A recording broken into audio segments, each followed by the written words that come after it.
you're the host. You're listening to Clemente's Corner. I am here with Handsome Rob. Introduce yourself, man. I'm not just calling him Handsome, by the way. That's his name. I'm not in love with him, but I could be. So what? What if I am? I'd be okay with that. I am Handsome Rob. I am a former Z-list radio host. Local celebrity? I don't know. The only reason I say local celebrity is because like one person recognized me and I felt like I was the man. Who was it? Do I know them? Just a random person? No, it was a guy. We did a stand-up show with him. Mm-hmm. The young kid that works at the gym, really good hair. I can't think of the kid's name. Yes, he killed it that night. He's so funny. And then at the end of the show, he was like, "Hey, you used to be on the radio, didn't you?" And I was like, "Yeah." He's a mascot major. He was on the head team. Was he really? Yeah, I don't know how they did this semester, but I saw pictures of him. Well, that kid's way funnier than I am. Anyway, me too, man. And good looking. So yeah, you two are also funnier than I am. No, I'm saying he's funnier than I am. Oh, okay. I was like, what a weird thing. He invites me on the show to insult me. I'm okay with it. I'm way better than you, man. Humble brag, but I'm better than you. No, you're funny as shit, Rob. Oh, thanks, Sam. Don't put yourself down. Alright, we'll call that good. That's good stuff. Yo, what's going on, world? It's Sunday.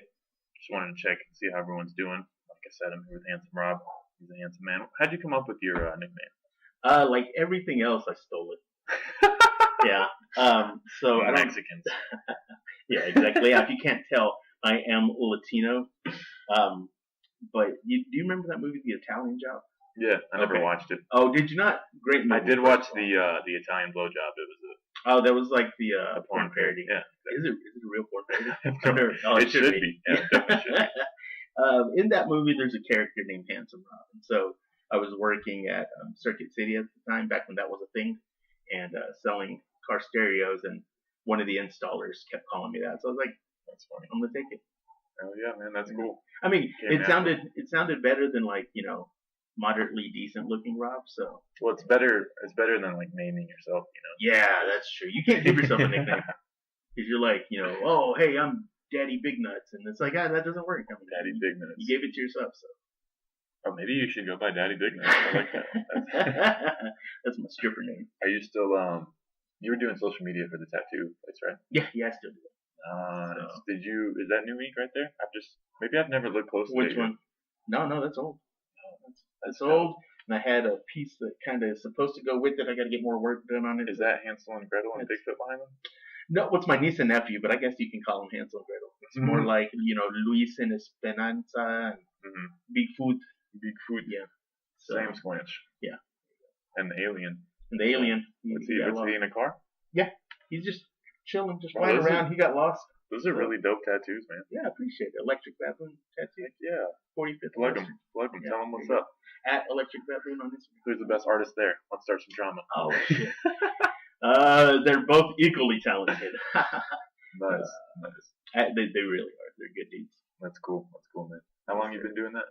I did that for my internship in WT, and then I just kind of stuck around. Yeah. Because the owner, John, was like, "Hey, I'll pay you." And I was like, "Okay." So I just never went anywhere. So. That's what's up. And you have another job as well, right? Or is it just that one? Yes. No. My main job is I work for Excel Energy. So. Okay. What do you do then? Basically, I call people and tell them, "Hey, give me money or I will shut you off." I work in the commercial credit department, so I only deal with businesses. So it's a lot better because you feel kind of bad when you're talking to regular people. Yeah. And they're like, "Oh, my 4 kids are dying and I need electricity for their medicine." And I'm like, "Oh, man, that sucks."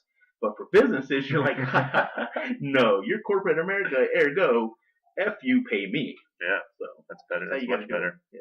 My business is failing. Oh, who cares? Yeah. We're in a recession. What do you think was going to happen? Did you need to sell, macaroni art on the side of the road? No, you didn't. So that's awesome. Are you? I think I asked you this before, but do you plan on doing any more radio? If opportunity arises. Man, I don't know. It'd have to be the right opportunity because I make really good money with Excel Energy. So I wouldn't quit that job to do radio just because I don't know that I could work for $8 an hour. Struggle, yeah. Yeah, definitely. Do they? I mean, there's got to be money once you're like, I guess, a big radio show. Yes. It's probably hard to get through. That in a larger market. I think in Amarillo, you're probably not going to make enough to live off of unless you're, one of the main faces of the radio.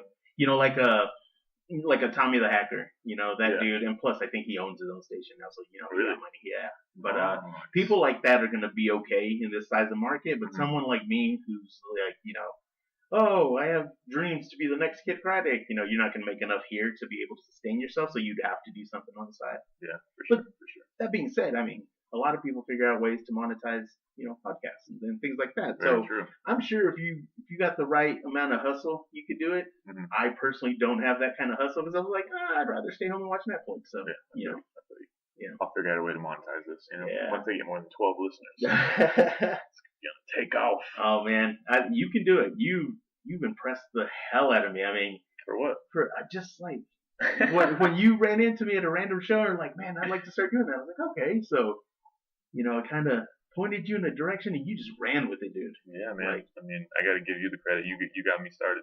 oh man, but You and Austin and Skylar. yeah, but you totally just took what they did for you, gave you the opportunity and just made it your own, ran with it. Like I said, you've been just killing it with all these open mics and the Yellow City comedy stuff, and Trying to grind out here. man, it's amazing. It really is. I'm impressed. Thanks, man. I appreciate it.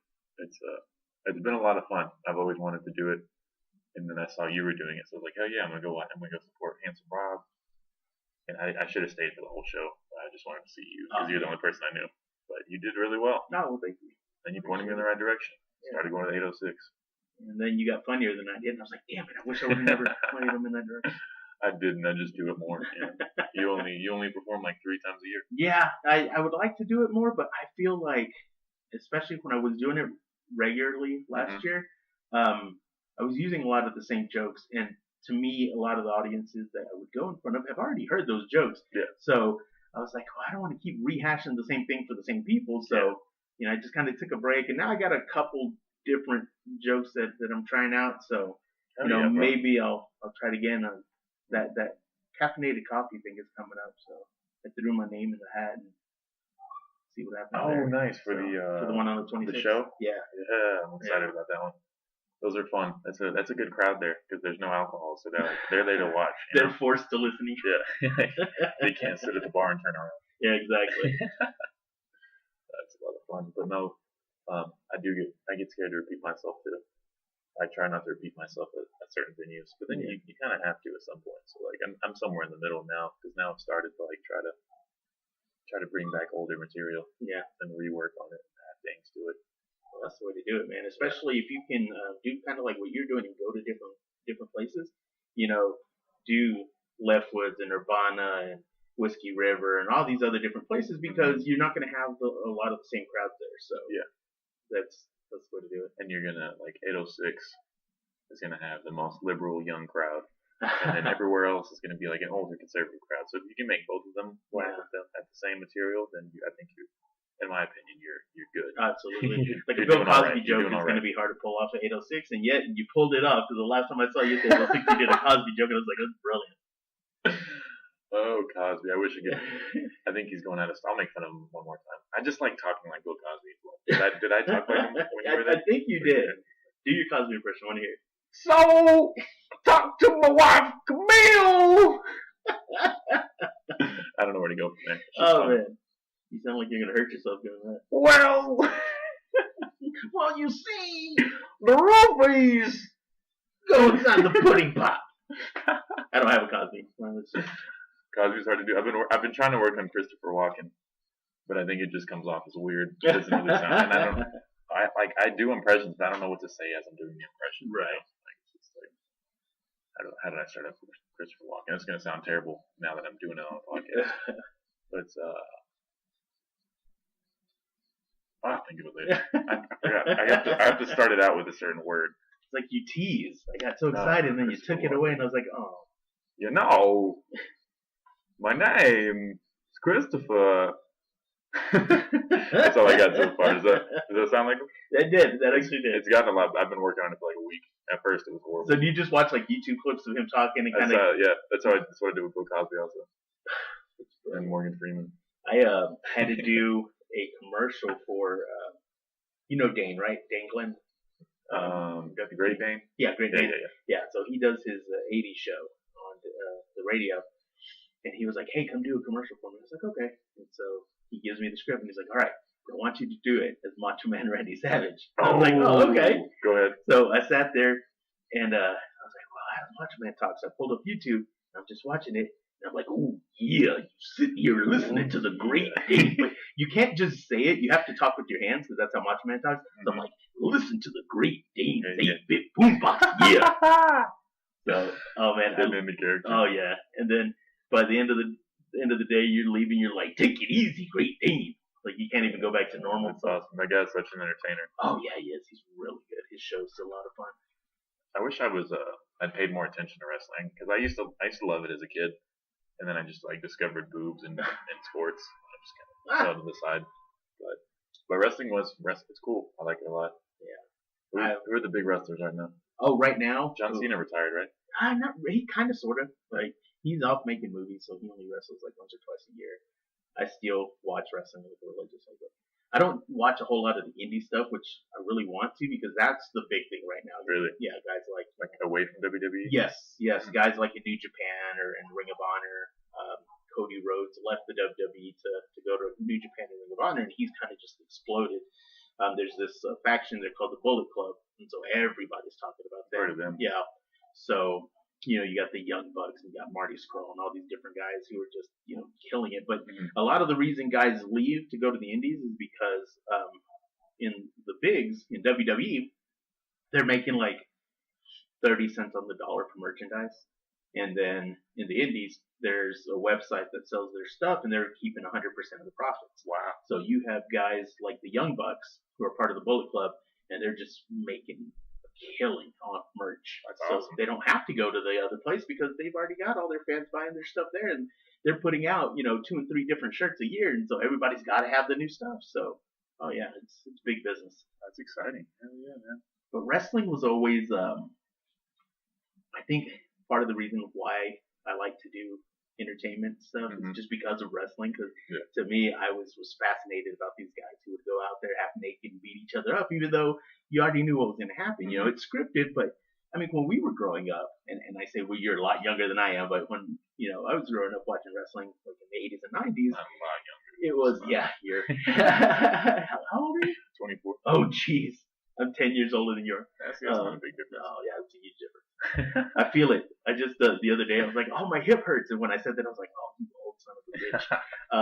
No, but I was always just fascinated about how these guys would go out there all painted up and, do basically the male version of a soap opera. Only there's fighting. Yeah. So it just captivated me, just the way that some of these guys were, so good at making you hate them. Those were always my favorites, were the bad guys. Definitely.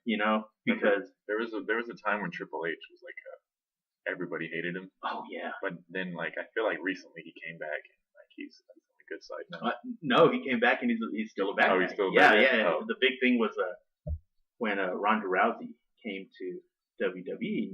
She of course, UFC Women's Bantamweight Champion, so she was a legit badass. But to see her come professional wrestling, where you're like, all right, well, let's see what they're going to do with it. Obviously, they're not going to make her lose right away, but fight Brock Lesnar. There you go, exactly. First match out. But they couldn't just put her against, one of the up and coming women because it's not believable. I mean, she's not going to go into professional wrestling and beat, like a Charlotte Flair or somebody like that. For sure. So those women are fine too.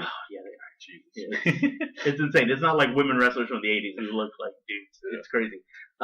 But the thing was, they were like, okay, well, who are we going to put her against? Well, let's put her against Triple H and his wife, Stephanie McMahon, who is in her 40s but is fine as hell. I'm in love with that woman. Are they married in real life? Yeah, they're married in real life. So it was just fascinating to see, they've worked the storyline to where Ronda goes in there and, looks decent in her first match, but at the same time, they kind of no-sold her. Where, what I mean by that, in the UFC, the armbar was her move. Yeah. Once she got somebody in the armbar, you're like, oh, they're fucked, it's over. But in WrestleMania, when she's wrestling Stephanie, she tries to put her in the armbar and Stephanie gets out. And you're like, okay, you have this 40-year-old mom of 3, and she can just get out of that move. You're okay, guys. But I'm a sucker for that stuff. I love it.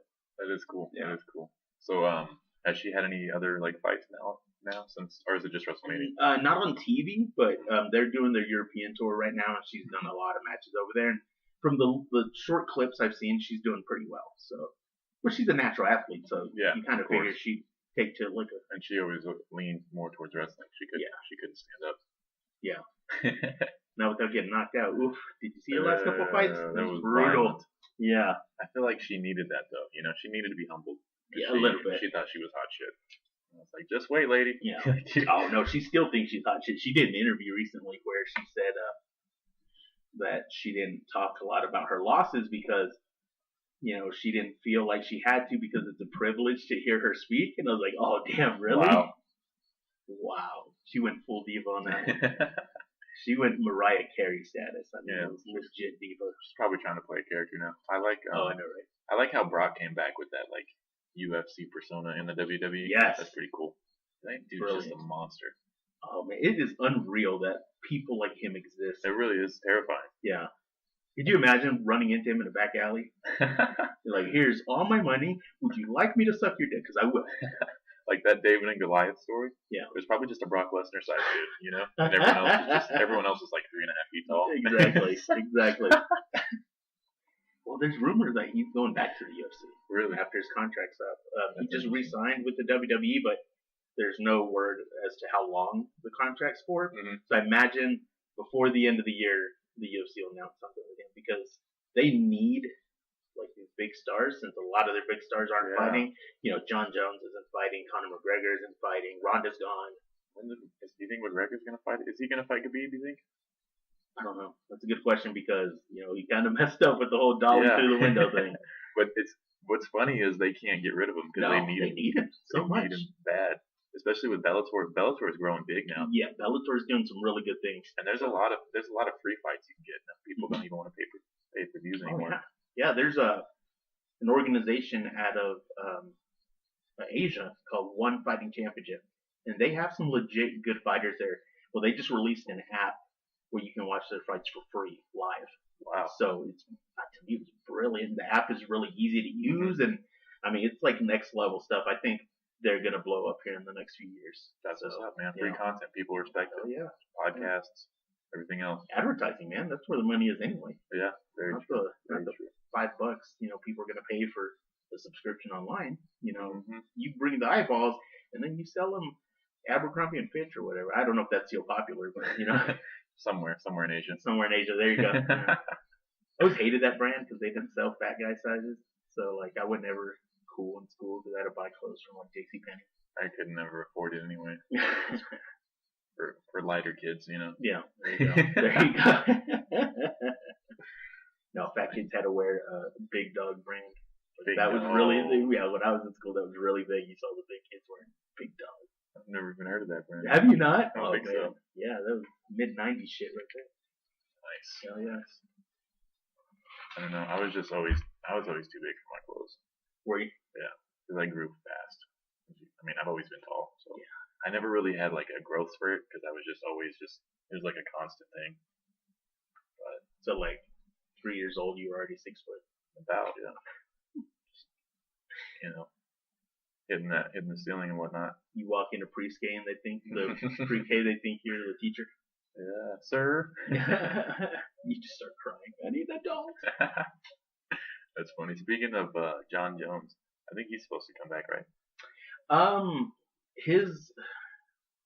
So he went through arbitration with the Nevada Athletic Commission for failing the drug test last year, and they said, well, we don't believe you. You're lying.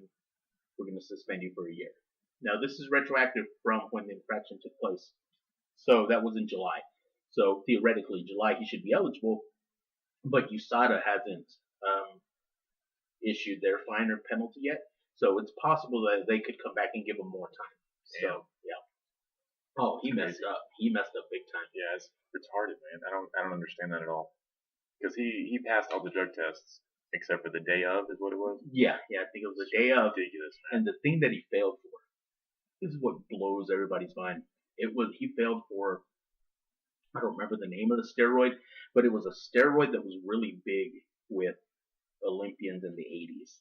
So it's like shit that hasn't been around in almost 20 years. Wow. And they say that nobody really uses that anymore because for one, it's hard to come by, and for two, it's super expensive. So that to me almost lends credibility that he did it because, A, he probably knows people that can get it, and then B, he has hella money. So he can afford it. So. And, people always say, oh, I took a protein shake. I didn't know. Yeah, exactly. I was contaminated. but apparently that happened to Canelo. Yeah. If you Tainted meat. If you eat Mexican meat.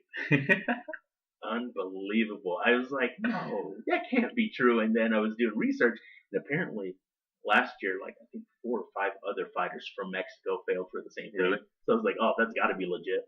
But I mean, in my opinion, I don't think that was a draw with Triple G. I think Triple G won that fight. So.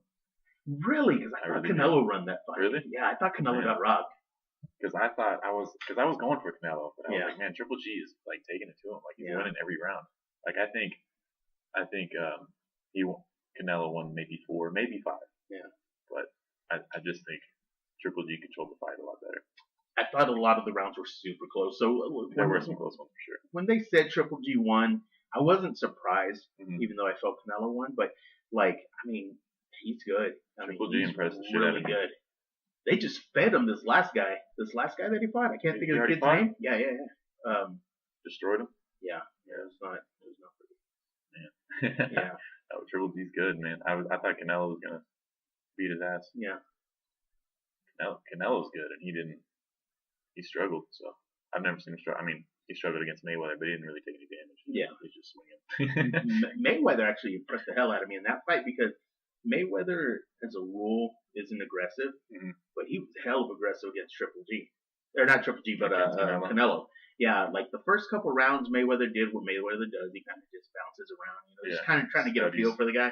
Yeah, then about round 4, he just starts taking him to school.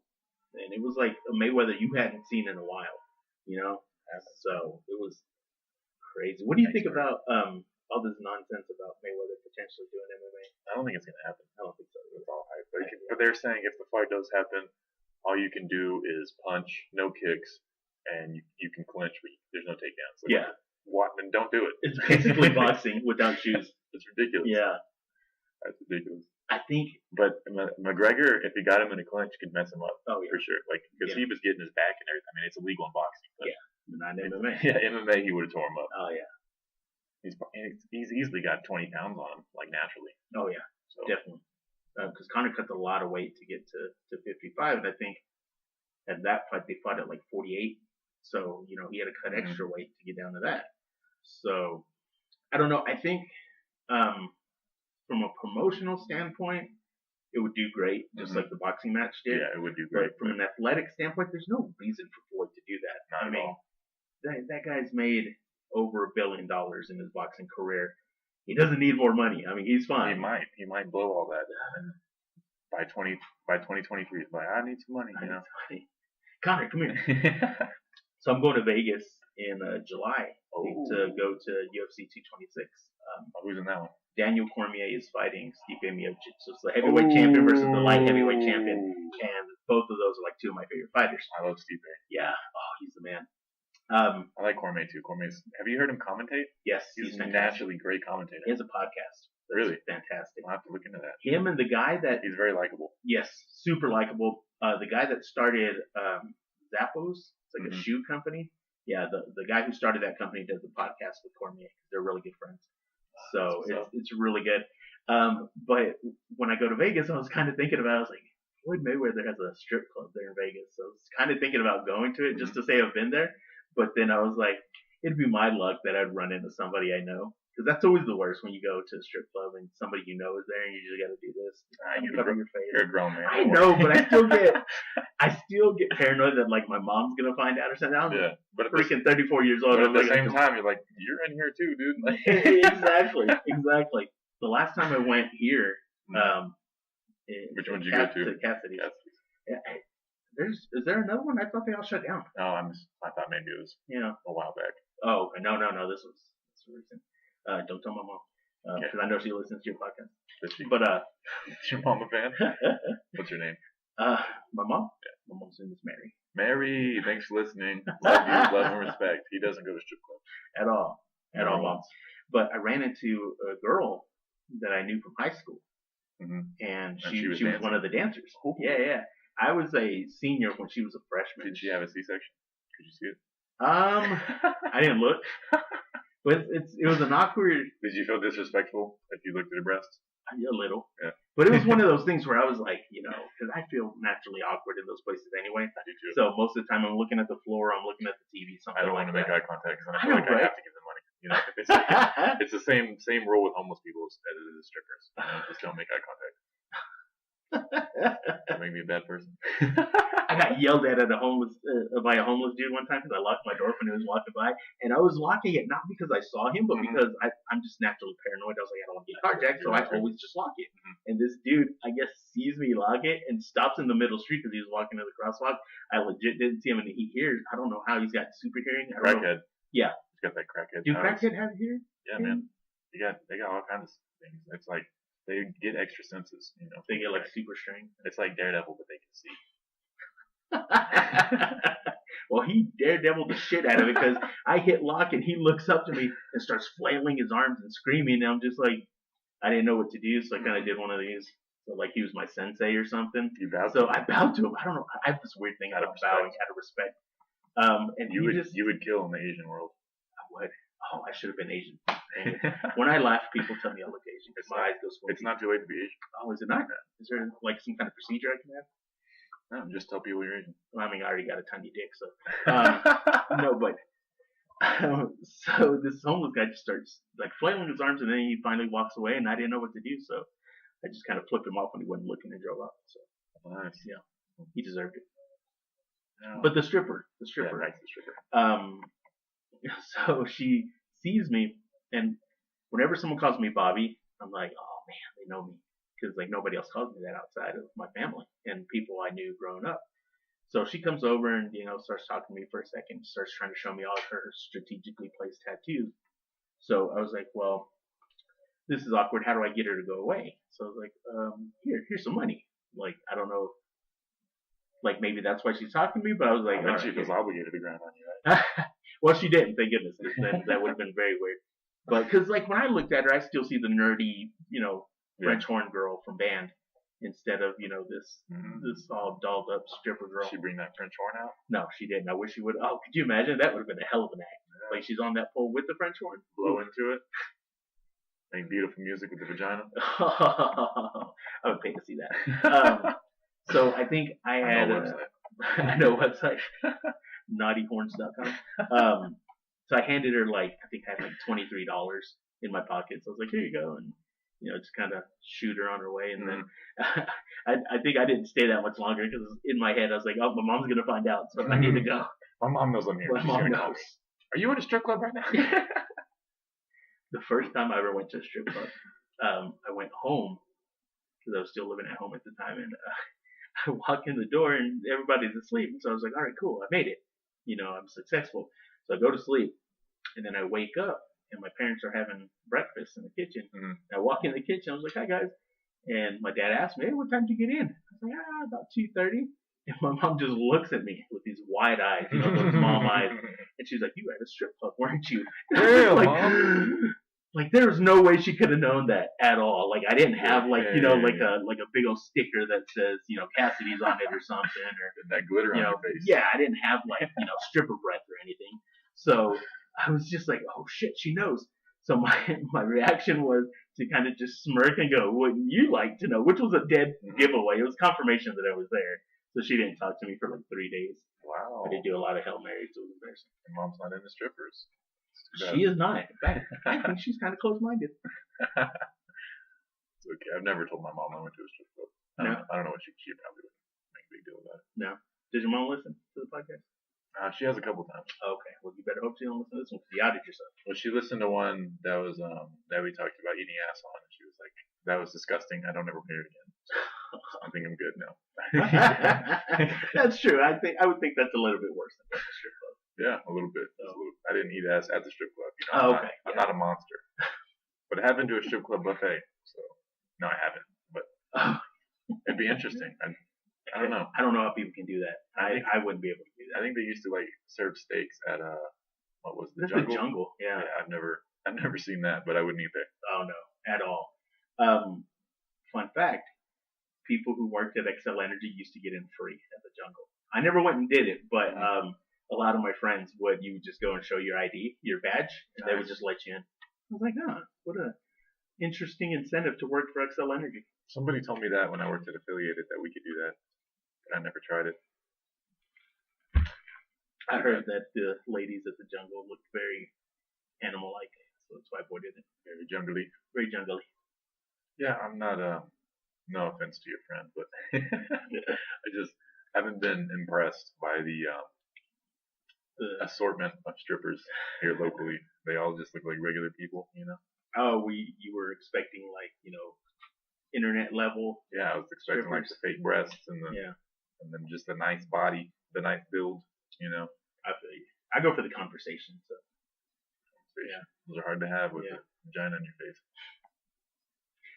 I don't get why they do that thing where they like move their G-string and flash you their vagina. Like, who's that? Like this? I don't get turned on by the sight of a vagina. That's true. I don't know. You go, I have an internet connection, so I think I'm fine. Thanks. That's the thing too. I'm surprised strip clubs aren't obsolete. Like, we all have free porn in our pockets. You know? Yeah, that is true. That is true. Though I've heard that a lot of people go to strip clubs for drink specials because they're usually really good compared to like a normal bar. Mm-hmm. So, because you see a lot of women there that go. Yeah, I've noticed that. Yeah. I went on a Tinder date with this girl. We met up at MJ's and we were hanging with some friends. Uh-huh. And she was like, I've never been in the strip club. And they're like, you want to go to the strip club? So we ended up going to the strip club. It was like the first day I met her. Oh, nice. We went to the strip club together. And now we don't talk anymore. So. Word of advice: don't go to the strip club on your first date. I've never tried Tinder. How did that work out for you? Do you like it? It has its ups and downs. There's been some good and some really bad. I mean, I haven't got murdered. So. Oh, well, that's always good. And I haven't caught anything. But no, Tinder's a weird place, man. It's like kind of hurts your pride a little bit, you know. Does it let you know if somebody swipes left? No, but I mean, I feel like if you see them, they saw you. You know what I mean? Yeah. Or if you're not getting in. Yeah, if you haven't matched anyone in like 5 days, you're like, damn, how ugly do I look on Tinder? You go, I'm unlovable. No, it's if you don't have a high self-esteem, it's probably not for you. Not a good thing to do. Okay. So what you're saying is I should stay off Tinder. That's what I heard. I think everyone should stay off Tinder. Honestly, I don't think I'm gonna meet the love of my life on Tinder. You know what I mean? But that dude Saul, he met his girlfriend on Bumble. So I was like, oh, maybe there's hope for us. What the hell's a Bumble? Bumble's like just like Tinder, even worse.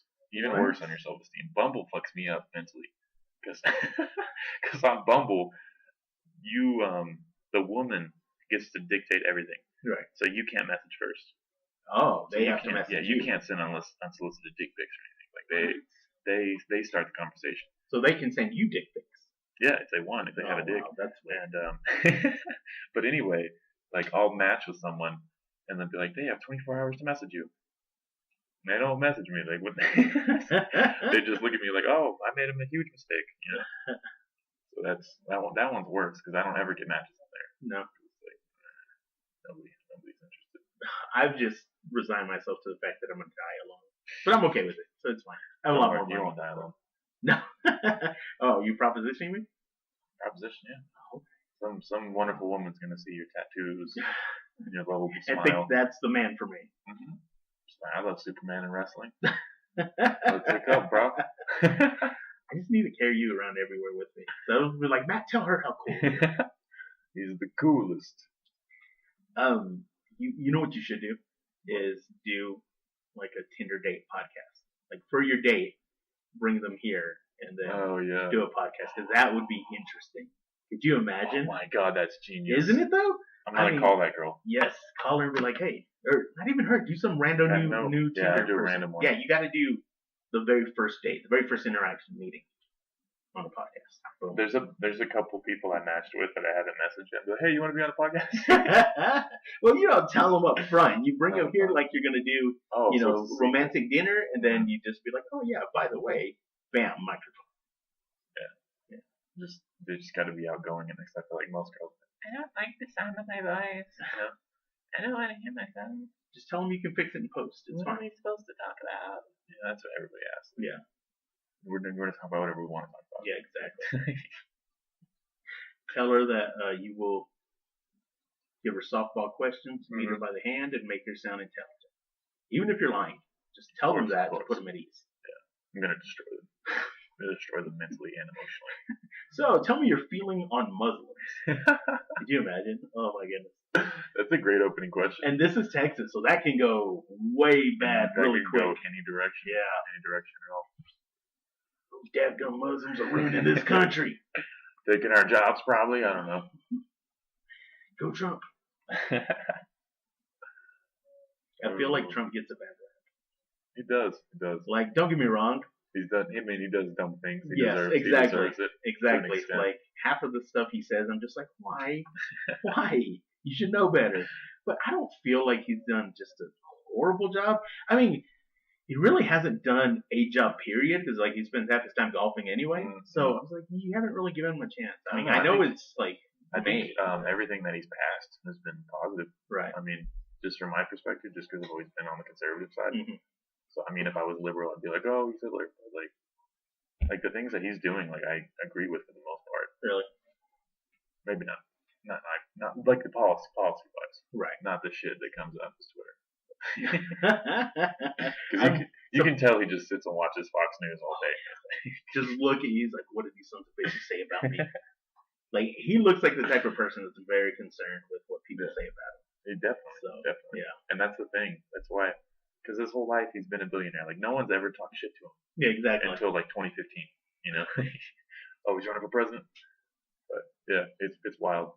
But then all these publications, he made the comment about how MS-13, like they're not people, they're animals. And every single news outlet took that out of context. Yeah. It's just like, you're obviously lying. Like, we can see, we watched the whole video, we watched the whole clip. Like, and they're intentionally doing that shit. Yeah.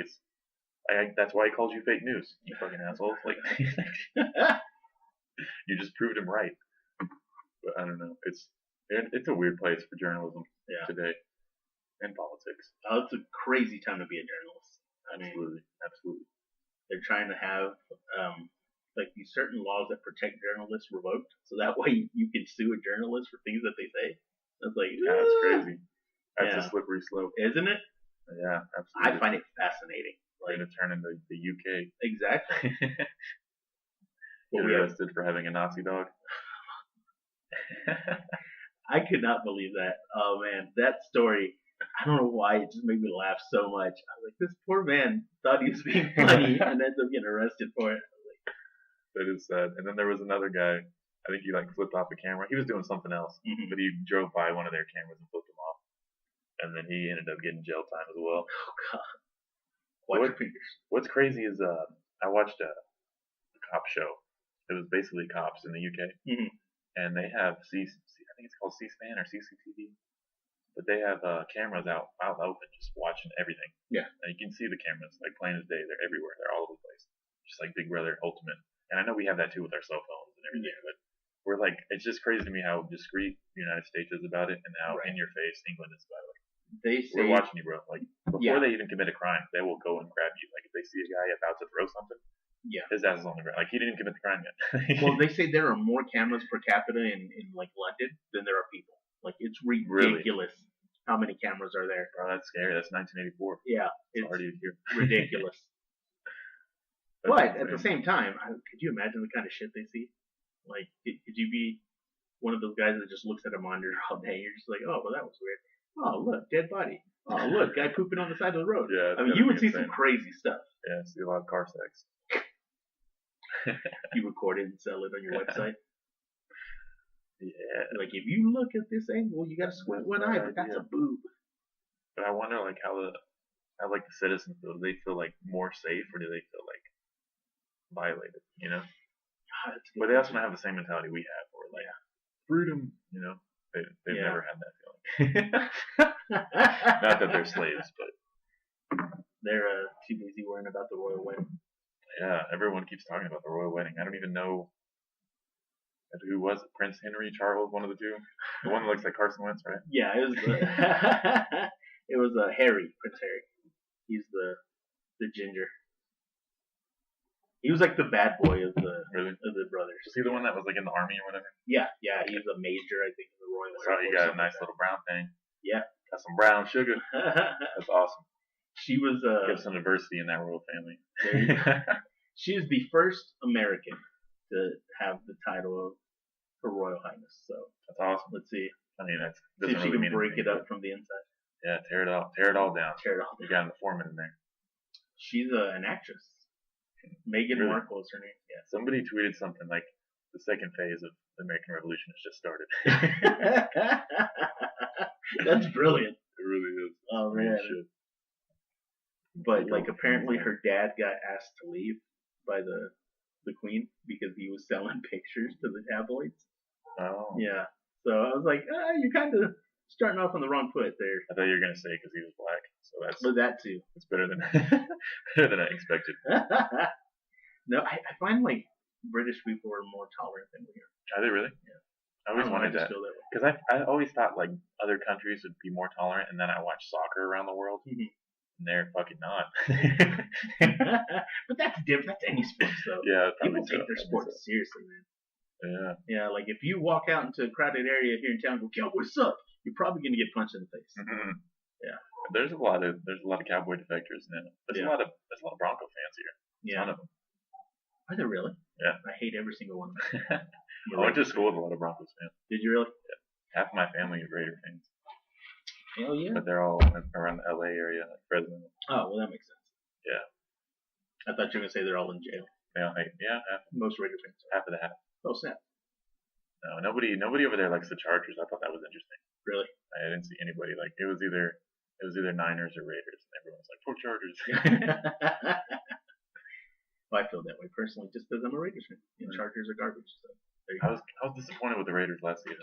I really wanted them to go further. Well, because the season before they were phenomenal. Yeah. And then you're like, oh, we're gonna do it this year. This year's our season. And then you go, 4 and, 4 and 12, whatever. Y'all went 4 and 12, right? I think so. Yeah. For real? Yeah, it was bad. Jeez. It was not cute. I had such high hopes. Yeah. Is Lynch still in the league? I think so. That's what's up. I haven't heard that he's retired yet again. That's why. As soon as he signed, I went and bought me a Beast Mode hat. I was like, that's my dog. We're going to do it. We're going all the way. And then we went 4 and 12. He's such a good dude, too. Yeah, he is. He's hilarious. I love that guy. And he did, the only reason he came back was because he's from Oakland. Yeah. And he's always wanted to play for the Raiders. So I was like, oh, man, that's awesome. That is cool. Yeah. It's cool he got the chance. It's a great way to go out. Yes, sir. Did you play football when you were in high school? Mm-hmm. Yeah. Yeah, I played offensive line. Oh, nice. Yeah. Nice. So did I. Someone the other day was like, oh, I thought you'd be like a receiver or a safety. No, I was slow as hell. And I was chubbier, so. There you go. I was good at just, taking up space. It was awesome. Yeah, me too. So I loved it. I loved throwing my head into people. Oh, yeah. Even though I probably have CTE. So. It was fun while it lasted. I didn't get to play as long as I wanted to just because I got cheap shotted in a game and tore my MCL. Oh. And so that was like freshman year, so I had to retire freshman year. But I've always loved football. But the best was like, when you got to do shotgun alley in practice. Did you guys ever do shotgun alley? Yeah. Okay. So because I always knew that, when you're in a game and it's all these different people, it's kind of luck of the draw. Is that where? Wait, hold on. Is that where people circle around you and hit you from random sides? Kind of. People circle around you, but basically you have 2 guys and then a running back. So one guy is the defender, the other guy is the blocker, and the coach goes to the defender and tells him, he better not get past you. You better stop him. And then he goes to the other guy and tells him, he better not stop you. You better get past him. And so then it's just kind of the thing to fuck with the kids' heads. Yeah. And so I always loved that game just because of the fact that, like, I was pretty quick for a big dude. Yeah. So I think only one guy ever got past me, and it was because I tripped.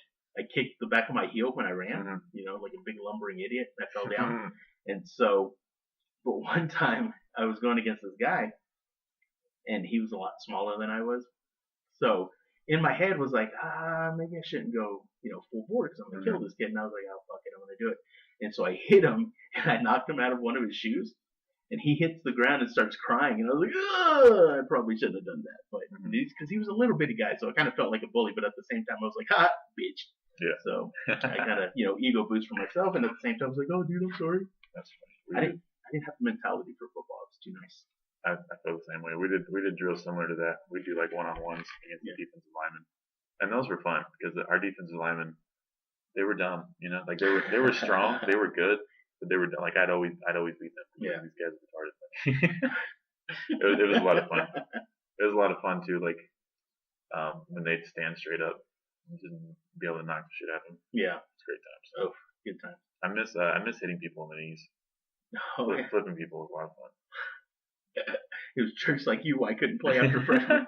I didn't tear any ACLs that I know of. No, I was too nice though.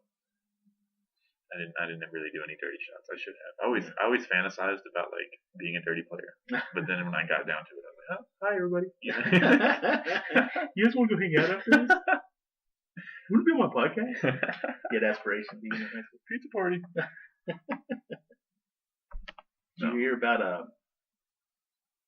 the woman in Starbucks who pooped on the floor? That was in a Starbucks? That was in a Starbucks. Yeah. And she threw it at him, right? Yeah. Yeah, I was gonna write a joke about that. Oh, I was too. Really? Oh yeah. Oh yeah. See, great minds. But I watched it. I had to watch that video like 15, 20 times. I couldn't believe what I was seeing. I was like, she literally just pops a squat right there, picks it up, chunks it at him, hits some napkins, cleans herself, and then throws the napkins. I was like, holy crap, I wonder how her aim was because the camera didn't show if she hit the guy or not. So what kind of person takes a poop in public and then chunks it no less? Well, I feel like after you poop, you got chunk it. Yeah. Otherwise, what'd you poop for? That's true. Well, I mean, I thought the poop was proclamation enough of your unhappiness. Yeah. Like, did you really need to throw it? I mean, that's just nasty. Big steaming pile of Starbucks. Yeah. I already did a bit about when Starbucks keep those black people out, but how much I hate Starbucks and how they're a white supremacist company and a bunch of other stuff. But I don't know. I was thinking of calling it like a shit job or something and be like, if you get hit with poop, do you quit that day? Like, are you done? Like, that's my 2 weeks. I just got shit thrown at me. I'm good. Yeah. There's no way you go back to that job. But I would almost argue that that's the worst thing that's ever going to happen to you at that job. Like, if you can survive that, that's true. then you could eventually work your way up to be the CEO. Yeah, exactly. Because, like, you're like, oh, I took poop to the face, so anything else I can handle like a champ. Why do you think you're good for this job, Jan? Well, I took shit to the face 3 years ago. So, got a little bit in my mouth. I survived Hep C, so I can survive this job. So. I think you owe me. Got Ebola from a meth head. They make him like honorary CEO. Like no even pay increase. It's just an honorary title. They have it on the name tag when they're serving coffee. Oh, I'm the CEO. Oh, why are you serving people? Because I was at a Starbucks. That changes everything. Yeah. Oh yeah. Dope. You write your bit and I'll write my bit. There you go. We'll have a bit off. Which saying it out loud sounds great. We'll do them on the same day. There you go. There you go. I always wanted to do that. Like if somebody goes before me to copy one of their jokes like verbatim and then do it and see if anybody notices, which I'm sure people would. Yeah. But I just wanted to pass it off as my own, even though the people just heard it. Like funny to do. Yeah, exactly. I've thought about doing that too. There was one. I forget which joke it was that you did, but you went on before me, and then I was like, oh man, I should take that joke. And I was like, would he notice? And I was like, of course he'd notice. But I had like an inner monologue for about 45 seconds whether I should steal your joke or not. Was it about being Mexican? It might have been. I don't remember what joke it was, but I just remember I was like, that's clever. Because I remember you saying something about it. Did I tell you I was going to steal it? No, you just, you like. I told you how good it was? It was like a callback kind of. Like you just referenced it. Oh, okay. No, you didn't tell me how good it was. You just kind of mentioned it, really. Yeah, really. But. What a jerk. I should have told you how good it was because, I mean, obviously, if I was going to steal it, it was good. No, my shit's not good. No, it's not good yet. No, your shit's good. Yeah, give me 5 years, I'll have some good shit. There you go. This is all just like hey, my dick, you know. It's my favorite comic that's comedy. as far as my material goes. It's good. Oh, Look at it. I'm excited for that show Saturday. Yeah. And Wednesday and Thursday. Jeez. Yeah, I got a lot I gotta write out. Yeah. And I want to bring back some stuff because I have really good bits that I've only done a couple times because they were like current, they were topical, and now they're not as topical. Right. So I'm gonna try to work them in a different way. Yeah. So that's a problem with topical comedy. Yeah, that is a problem because I love doing topical bits, and I'm just like, well, shit. Yeah. Can't talk about that anymore. Like I had a really good, I thought it was a really good Las Vegas joke after that shooting. But it was only funny for like 3 months then people forgot. Yeah, because there were like 10 other shootings. Yeah, well, there you go. Then you just substitute Las Vegas to whatever the town of the month is. I can't make fun of a high school shooting though. Oh, I know, right? It's too hard. Yeah. I mean, I probably could, but yeah, I don't have the balls. I can't be like Anthony Jeselnik. Do you know who that is? No. Oh, he's like the darkest comedian. I'll play a little bit of it because he's funny. Does he do like school shooting jokes? He does like everything. I'll give you an example. He had a show on Comedy Central. They called the Jeselnik Offensive, and he talked about how much he loves sharks. And somebody died that day from a shark, and he's like, every time someone gets eaten by a shark, we're going to celebrate. We're going to have a shark party. And then he was like, this guy just died, and he put up his face. And he put up his name. And then he was like, shark party. And they all like danced around. He brought a stripper out. She gave him a lap dance. And then he was from, I want to say, I don't know, like Norwegia. Oh, okay. Norway? Norwegia. Norwegia's a new country, bro. I was like, you graduated? It was either Norwegia or Wakanda. Well, there you go. He got a ton of hate mail. But like he didn't care. And a part of his bit on his last special was like, they threatened him and he's like, if I die from one of my jokes, I'm gonna die a legend. And he's like, but they also threatened his family, like, and they found out where his parents live. And he's like, if someone in my family dies from one of my jokes, even better. And that's how he closes the show. He's just, it's basically like wrestling, like the bad guy, like he plays the bad part perfectly. It's brilliant. It really is. Man's a genius. Oh man. But yeah, he plays the evil part well. That's good stuff. Yeah, I've never heard of this guy. I like him. Yeah, I love dark humor like that. As long as it's funny, because there are people that try dark humor and it's just like, it's gross. It's just gross. It's not. Which happens. I mean, you gotta fail a couple times at least. Yeah. There's this guy that I used to do comedy with. He's an older gentleman. Yeah, I think I know you're talking about. Yeah. I won't say his name. But. Yeah, me either. But like, he would do the dirtiest jokes, and just coming out of him, you're just like, oh, gross. Like it was a hard set, and I remember one time I was like thinking to myself, it's kind of a double standard because I do a lot of like dirty jokes, and I. Not to toot my own horn, but I think I get a better response than what he does, and I wonder if it's because of the age difference, because he looks, like someone's grandpa, where I just look like someone's, fat uncle. I don't know what it is, but it just some people it just doesn't work.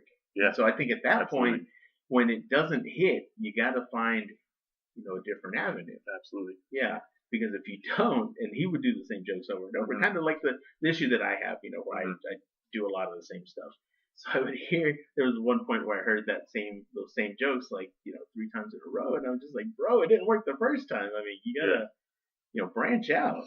Yeah. I mean, there's other local comedians that could fall in that category. Yeah. But pull out the sock puppet or something. I don't know. But that's the thing too. Like if you can be dirty, in the audience, if you present it the right way. Yeah. If you have the right cadence and everything, then the audiences know, oh, this is a joke, Yeah. But if you don't have all that, the audience is like, is this dude fucking serious? Like, is he really raping people? Like, there's this newer comedian named Just John. He goes by Just John.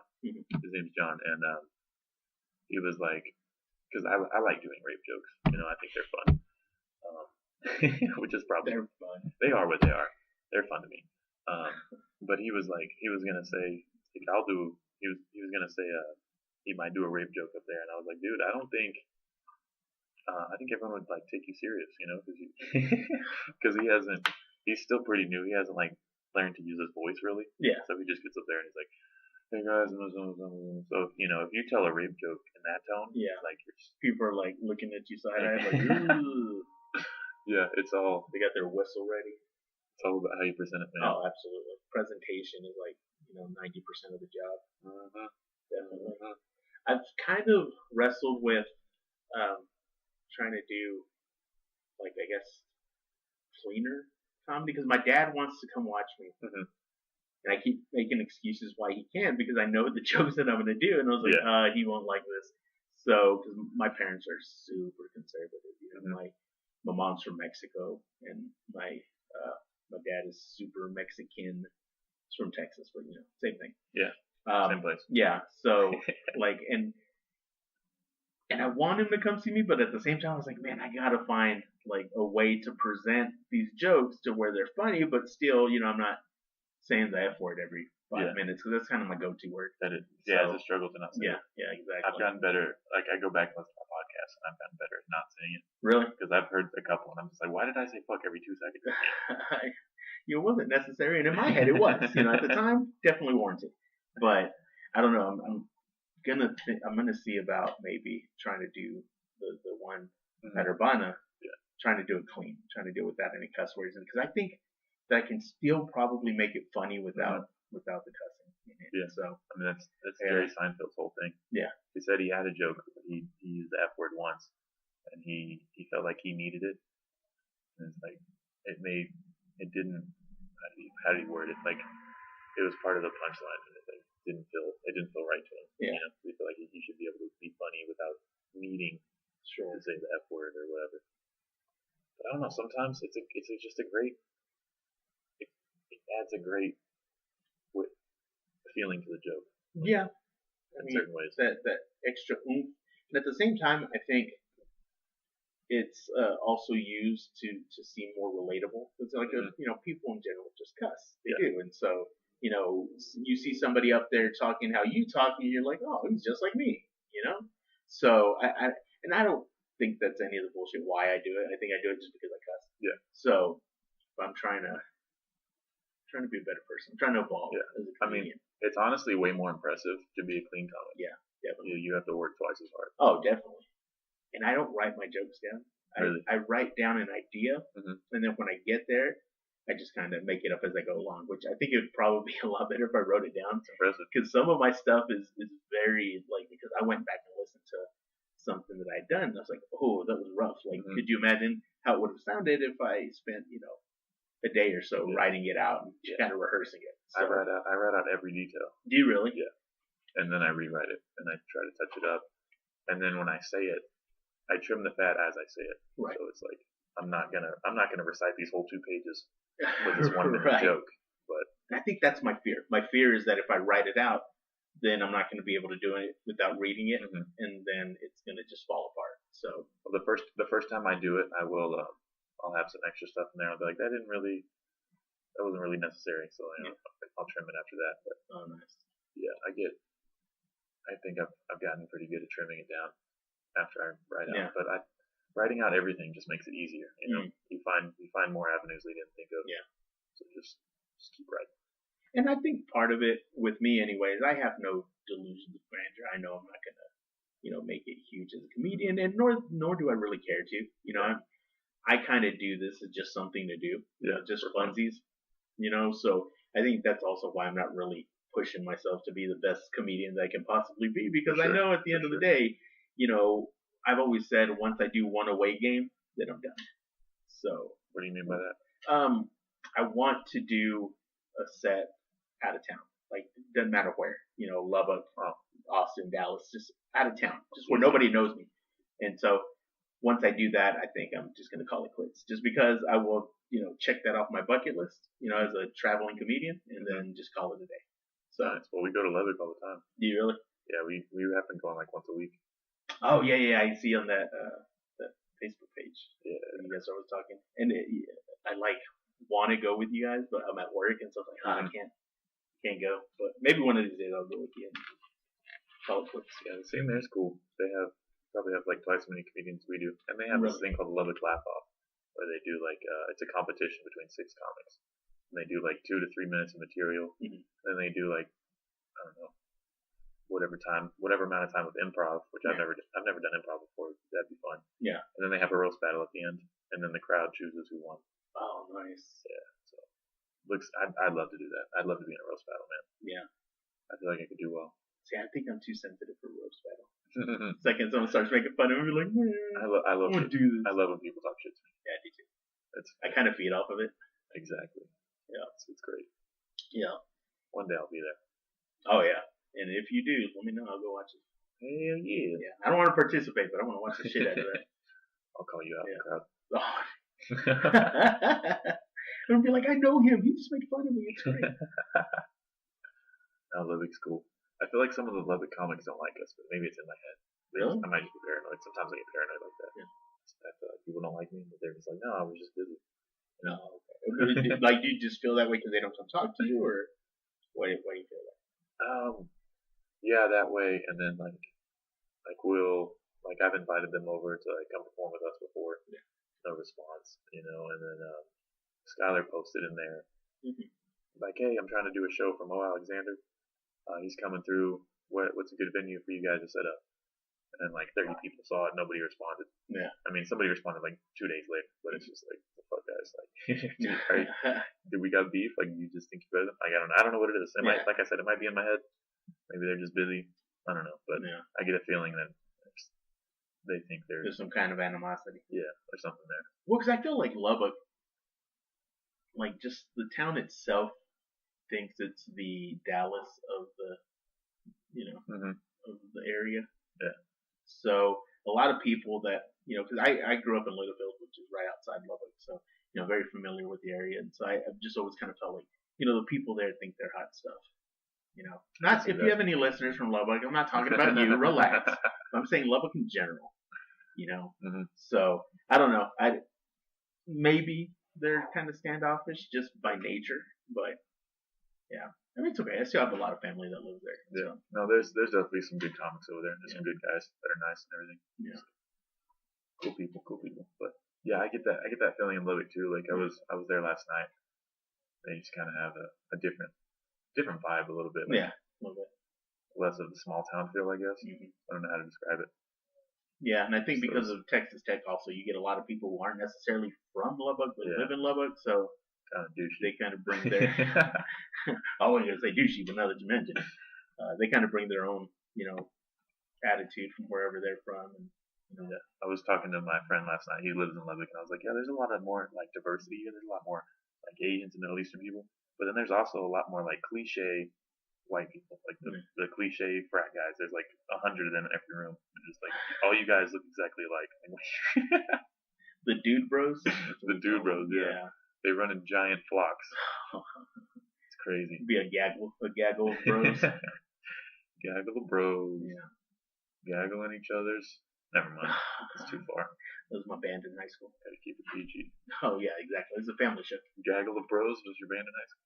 No, never. No. That wasn't a band. Do you play any instruments? No. Oh, me either. I used to play tuba. Oh yeah? I was a trombone. Nice. Yeah. I was like the king band nerd when I was in high school. I remember I was on the school bus, and some kid asked another kid, he's like, are you going to practice your tromboner tonight? And I was in 6th grade. It's the first time I ever heard tromboner, and so I laughed for like 15 minutes. I thought that was like the greatest thing I'd ever heard at that point. I miss those days. Yeah, I miss my tromboner too. I just wish I could go back and just relive like really funny times, Yeah. Like the first time you hear a song, the first time you hear Pink Floyd or something. Oh, okay. Because that's never the same. No. It's never the same as the first experience. But it's like the first time you hear it, it just blows your mind. You don't know what you're listening to, but it's the greatest thing you've ever heard in your life. Exactly. Oh yeah, it's like the first time I heard the Backstreet Boys. It was amazing. Backstreet Boys. All right. I get them mixed up with NSYNC. Just Timberlake was Backstreet Boys, right? No, he was in NSYNC. Don't ask me why I know that. Joe Fatone. Joey Fatone. Joey Fatone. Which one is he in? He was in. I don't know anyone in Backstreet Boys. I could name probably every. Aaron Carter? He was Backstreet Boys. Okay. No, that was Nick Carter. I'm sorry. Aaron Carter was his brother. Oh, See, damn it, I got it wrong. I'm not worthy of my Backstreet Boy fandom. What's his name? John Lennon? He's Backstreet Boys. Yes. And I believe he's still alive, too. Still making music. Kill John Lennon. Did you ever see that movie with the guy from 30 Seconds to Mars? What is his name? Oh, he played the Joker. The guy who played, Juggalo Joker. Can't think of the actor's name, but he did a movie about the guy who killed John Lennon. Was it To Kill a Mockingbird? Not To Kill a Mockingbird. No, what is that book called? That guy read it and he's like, it convinced him to kill John Lennon. I read that book. He's like a mopey teenager who doesn't do anything. Yeah, the book kind of sucked. Did it? Yeah. I don't remember what the name of it, but I just know that he really got into the bar. He gained 40 pounds and didn't look anything like how he normally looks. And yeah, I think the movie bombed, but I just was impressed with his commitment to to the role. He's like, hey, I'm gonna gain diabetes too while I'm at it. And so I was like, wow, that's dedication, man. Jared Leto. Yes, Jared Leto. That's the thing. Leto. The guy who dressed like a woman in Dallas Buyers Club.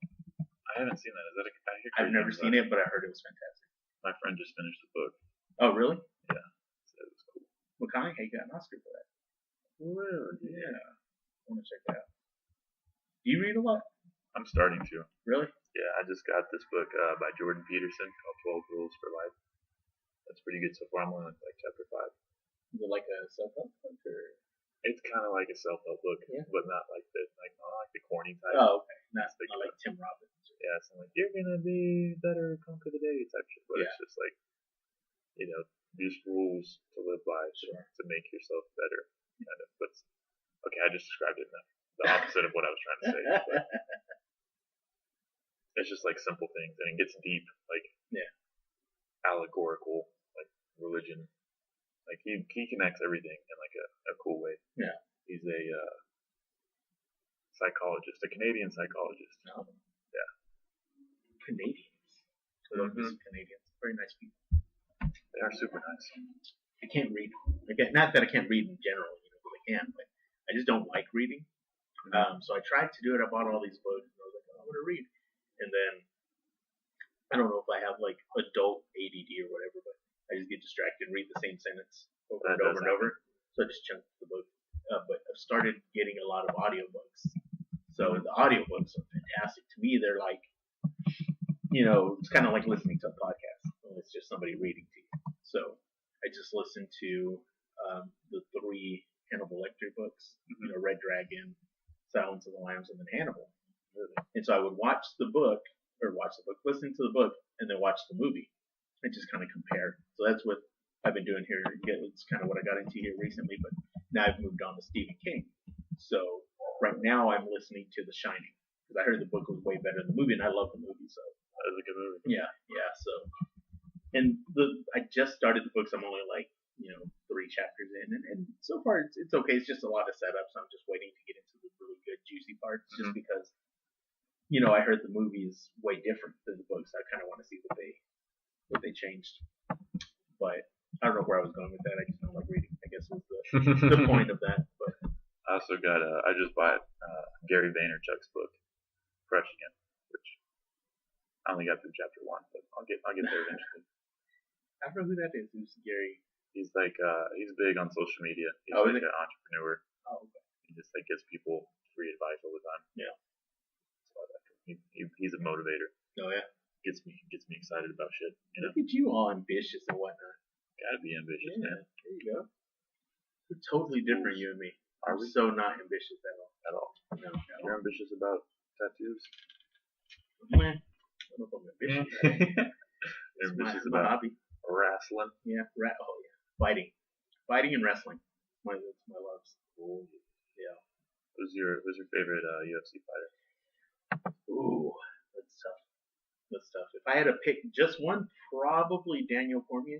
It's probably my favorite.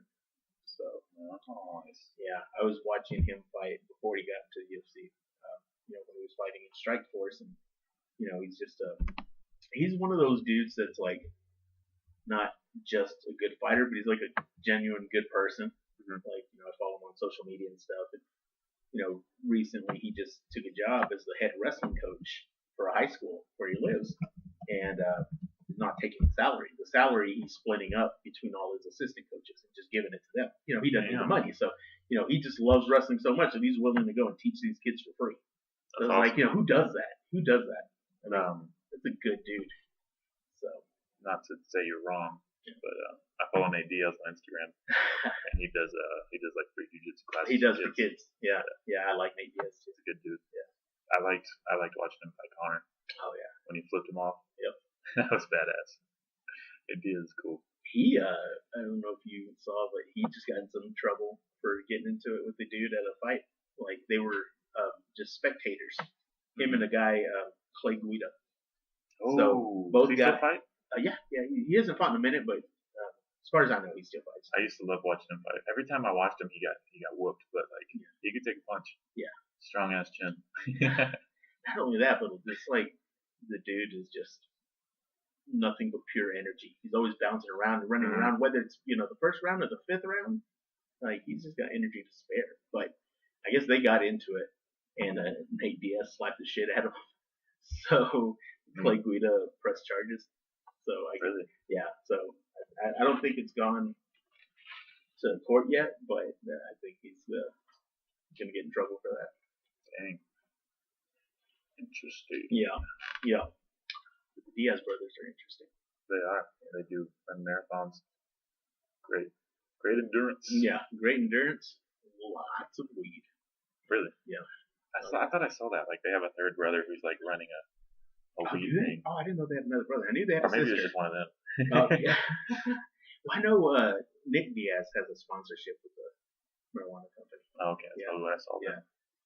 So he's always peddling like THC infused soda or some weird stuff like that, which I kind of want to try. But, I feel like most of those like healing THC ointments, I feel like that most is probably bullshit, right?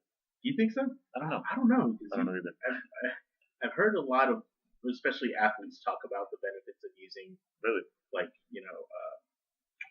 what's it called? There's a specific kind of supplement that they use, CBD, like CBD oil. CBD. Yeah. And they talk about, and the only reason I buy it is because for a little bit my mom was using CBD oil because she has like pretty bad arthritis. And she said that she found that when she uses this stuff, it really helps her. Oh, that's awesome. So, and it's like all the benefits of cannabinoids without the high. Yeah, without getting high. Yeah, exactly. So, I kind of want to try it too, just for the heck of it, just to see if it works. Because you can read all day, but until you actually try it yourself, you never know. You know what I heard works better though? Just a badass joint. That's what I heard. Just a giant fatty. Snoop Dogg told me that. Yeah. I've never smoked before. Really? No, the only thing I've ever done were just edibles.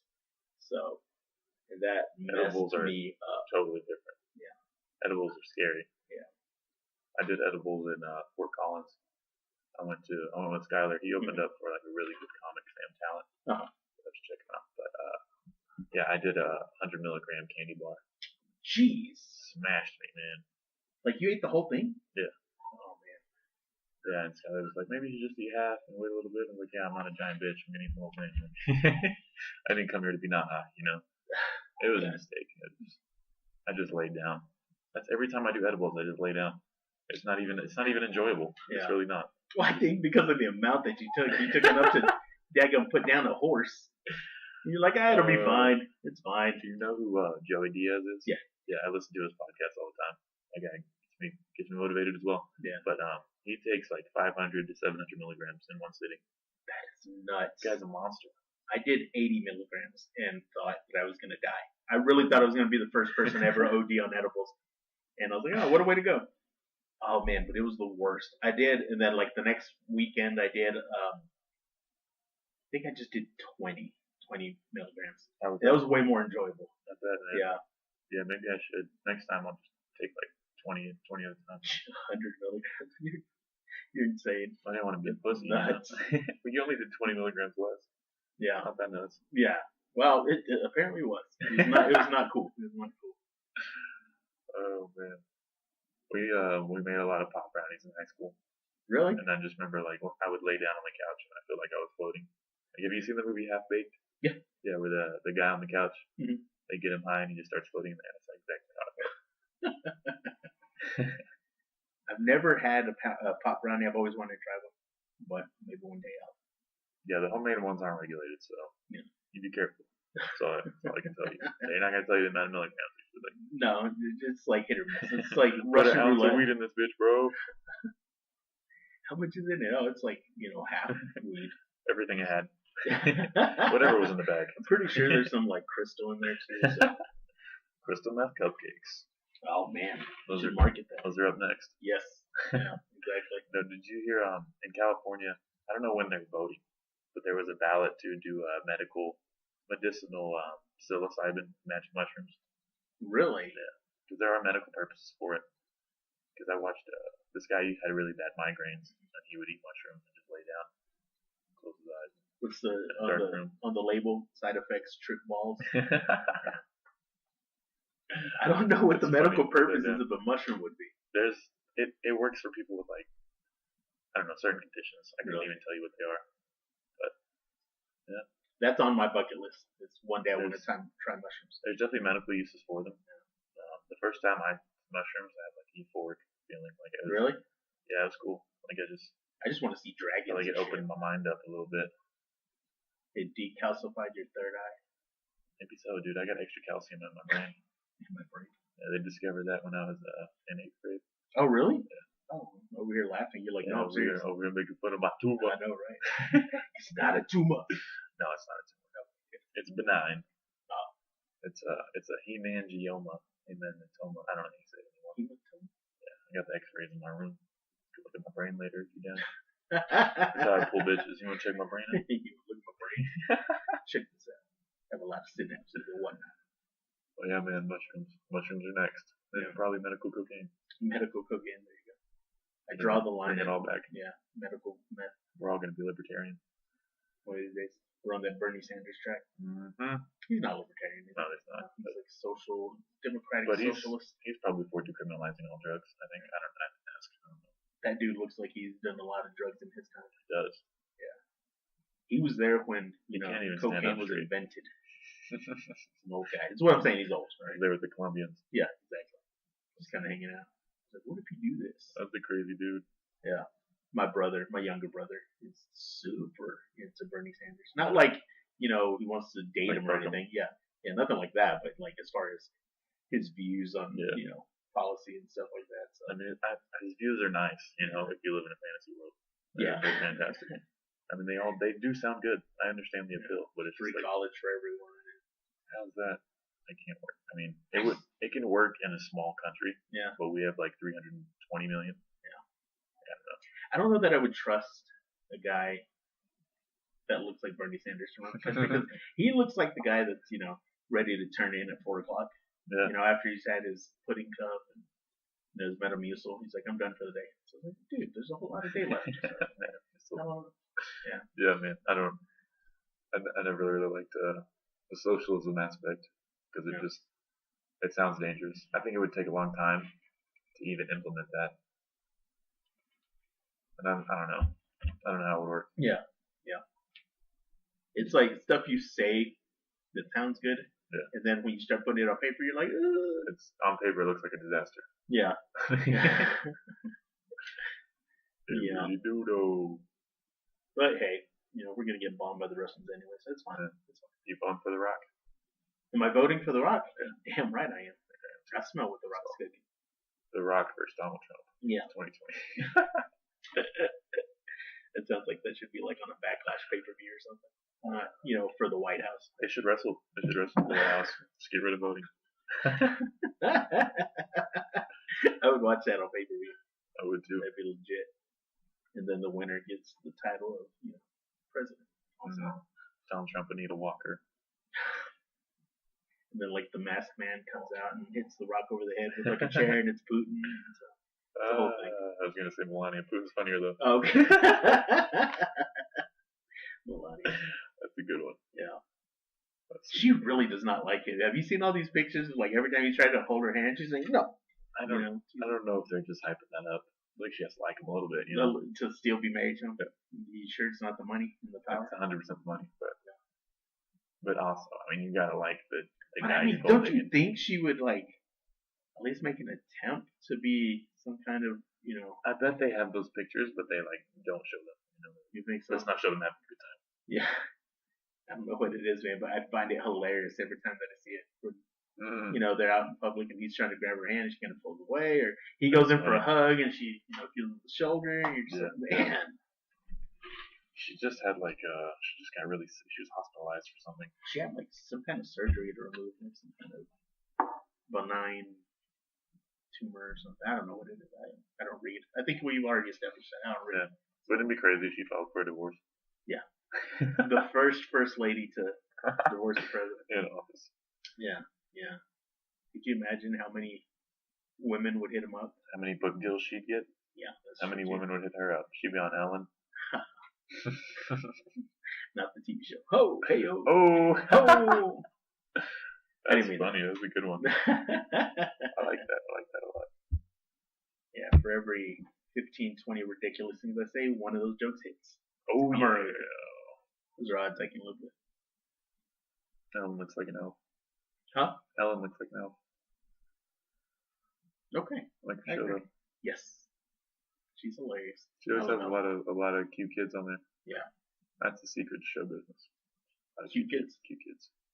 My favorite thing is though when she scares like her guests. Oh yeah. Because I always feel like that's a dick move, and at the same time I'm really okay with it. So, like I was watching one where what is her name? Sarah Polly, where she was there promoting her new movie, and they're playing some kind of game, and they're standing at a podium with like buzzers and whatnot, and as soon as she goes to hit a buzzer, this guy dressed like a clown jumps out of the middle and just scares the crap out of her. And I was like, what a jerk move. Why didn't I think of that? That's brilliant. So I love to be scared. So when other people get scared, I find it hilarious. So I like playing scary video games. You really? What do you like to play? The last one I got was Evil Within. Evil Within 2. Got number 1 and 2. And it's just like you're running from like demons and monsters the whole time. And you only get like 4 bullets. So you gotta you gotta strategize, man. It's like Call of Duty, like the zombies. Yeah. If you only had one gun with 4 bullets in it. So you don't have like a sword or pitchfork or something? Well, you get like a knife. Oh, okay. And you get your fists. But you start out super weak, so like your fists aren't gonna do anything. And the enemies are all smart. Like they flank you, and like it's like they want you to die. Yeah, it's terrifying. Like you're set up to die every time. I wish I was more into video games. My problem is I really suck at them. Mm-hmm. So after about 2 minutes of just getting the crap kicked out of me by like a 13-year-old, I'm like, I'm done. Yeah, I'm just gonna sit here and watch. I pretty much gave up on like Call of Duty, like on shooting games. Yeah. I'm more into like the single player, like adventure games. Yes. Because I can't, like multiplayer, I'm just gonna get raped, Just gonna get destroyed. Like I'm not down with that. I'm not anymore. Not anymore. Not since Cosby changed the game. I thought you would say not since Boy Scouts, but not since Catholic school. Who do you think the next celebrity to get molested? Get sexual assault allegations? Molested. I say Bieber if we're going molested. If we're going. He kind of dropped out of the spotlight, huh? Yeah, Bieber hasn't really done anything. Probably just making an album or something. Yeah, you think so? You think he's gonna come back stronger? I think so. Yeah. I honestly liked his last album. Yeah. I didn't like him until I watched the Bieber roast, and I saw that he could like take a joke and then dish some out. So I was like, maybe he's a good dude. Maybe he's not a bad guy. I mean, did you watch the Bieber roast? Mm-hmm. I wanted to. Best roast I've ever seen. Really? Hands down. Yeah. Yeah, because I imagine they were probably coming at him pretty hard, huh? Yeah, they were. It was Natasha Leggero. She was a comedian. Yeah. And she was like, I haven't seen dance moves like that since your dad tried to get rid of you with that coat iron. It was something like that. Oh, man. It's like, Jesus. Yeah. I don't know, the thing that kind of, I don't know, I would say made me like Justin, but I was just kind of like respect was when he got caught at that cat house in Brazil. like that hooker was taking pictures with him, like while he was passed out. I was just like, all right then. You can tell it's a guy that like doesn't need to pay hookers, but still felt like he should in Brazil. I was like, okay, respect. See that. I don't know why that made me respect him. Because it's human. Yeah, I don't think I could pay for a hooker. I don't think I could either. I have an internet connection. I mean, if I had $1 million, maybe get one of them fancy call girls. Oh yeah. But then with my income level, I can't. I'm not getting these. I'm not getting these $50 hoes. You know what I'm saying? No. I mean, if you're getting Amarillo level strippers, then could you imagine what an Amarillo level hooker is? It's $100 for syphilis, bro. Oh jeez. If I wanted that, I'd just take poop to the face at a Starbucks. So. What if that somehow transferred to STD or like something crazy? Oh. And you know a lady that's throwing poop at a Starbucks has STD, so that's a pretty safe bet. You know that wasn't her first rodeo. You know, she's been throwing shit. Could you imagine she's wanted in like 4 different states for throwing poop? She's a serial pooper. Serial pooper. That's funny. That was the name of my band in high school. I was trying to think of like a clever way to say fecal fighter. Fecal fighter? Well, that's pretty clever right there. I mean, go with your gut instinct. Come on. Trust yourself. Salad tosser. Never mind. That's I think that's something else. Too much. What is it with you in the butt play? Come on. I don't know. I'm really in the butt stuff. The Matt Viegas story. The butt podcast. I'm asking you 200 rapid fire. Not all 200. I'm asking rapid fire questions. Are you ready? Yeah. What color's your toothbrush? Yellow. Oh, lie. What? If you could be any animal, what would it be and why? Lion, because it's the king of the jungle. Nice. What is one thing you'd put on your bucket list? Doing shrooms. Nice. What's your favorite superhero? Captain America. Oh, really? Yeah. Why? Because he's awesome. He's all about man. peace, justice in the American way. Kind of like Superman, but not as gay. Captain America is like the only superhero I don't like. Really? Yeah. Oh, I love Captain America. I just think why do you have a shield? Because it's awesome. But he's already indestructible, right? No. Because he died in Captain America and then he came back. It's I'm okay. Well, I mean he was frozen, so it was kind of not. So he's not indestructible? No, he could die. I didn't know that. Yeah. He's not like Superman. He's not like Marvel Superman. That's okay. Because I thought he was. I saw him going toe to toe with Iron Man. And I was like, what's? Well, yeah, but he's enhanced. I mean, yeah, maybe so. Yeah, that's a good point. Okay. If you could go anywhere in the world, where would you go? Brazil. For the hookers. For the hookers. No, because I want to go learn jiu-jitsu in Brazil. I think that'd be awesome. That would be cool. Yeah. Have you done any type of jiu-jitsu? No, not jiu-jitsu. I would love to. I'd love to also. Yeah. I just want to be able to if someone were to attack me, if I can get them in a triangle or something. Oh, that'd be so cool. It would be dope. I did boxing and karate when I was younger, so I can hold my own. But I did. Did you do taekwondo? No, I did Shotokan karate. Ooh, that's Mortal Kombat right there. Kind of something. Get over here. That's cool. I did taekwondo. I got to orange belt. Oh, nice. And then I started playing other sports. And then I did boxing for a month. Yeah. So it doesn't really count. I count it. How long did you box? A few years. Not super long. Did you do any fights? No, it was mostly just training and then sparring. I did a lot of sparring. That's some of the best cardio you can get. Oh yeah, absolutely. A lot of jump ropes. Yeah. Yeah. Who do you admire the most? Ooh, just in general? Yeah. I guess Daniel Cormier. I really admire him. Guy. Yeah, stand-up dude. Favorite summer activity? You can't say masturbating because that was mine. I don't know. You took my answer. No, I'd say probably just going to the movies. And that's not necessarily specific to summer, but I tend to do it more in the summer just because of the amount of good movies that come out. Yeah, there's been a lot. Yeah. I still haven't seen the Avengers. I've seen bits and pieces. Oh, you need to. It's good. My homie showed me 5 times. My homie showed me all the important parts. Really? I guess all the Hulk getting messed up in the opening. Yeah. That was an opening. I don't know. Was that the opening scene? Yeah. And then he fast forwarded it to when Thanos was fighting Iron Man. And Iron Man was apparently the only person who could stand toe to toe with him for a bit. Yeah. And then I saw everyone get vaporized. So. Yeah. It was. I mean, I'm not gonna say I cried, but I cried. Mm-hmm. It was emotional. The Spider-Man part was sad. I want to go back and watch that Spider-Man movie. I haven't seen that one. Oh, have you not? Oh, it's really good. The remake they did with that other guy, I thought that weak. Which one? The Tobey Maguire one? No. The Garfield. Andrew Garfield. Yeah, I didn't like that one. Yeah. To me, he was like too cool to be Peter Parker because like in the movies, Parker's kind of a nerd, So Andrew Garfield was just like emo, too cool for school Peter Parker, and that wasn't feeling it. I feel that. Yeah. But yeah, I need to go watch Thor. I need to go watch Spider-Man for sure, and Black Panther. I haven't seen Black Panther. Have you not? No. Man, it's good. And I'm gonna go see Deadpool 2 tomorrow. So. Oh, that's amazing. You've already seen it? Yes, I enjoyed it. I'm so excited. So good. I love the first one. Yep. Ryan Reynolds, man, he's just the perfect character for Deadpool. Is he the person you admire the most? He's not, but he's up there. He's definitely up there. If a movie was made out of your life, what genre would it be? Who would play you? Oh, I was gonna say Ralphie May, but he's dead. I don't know who Rest in peace. play Legend.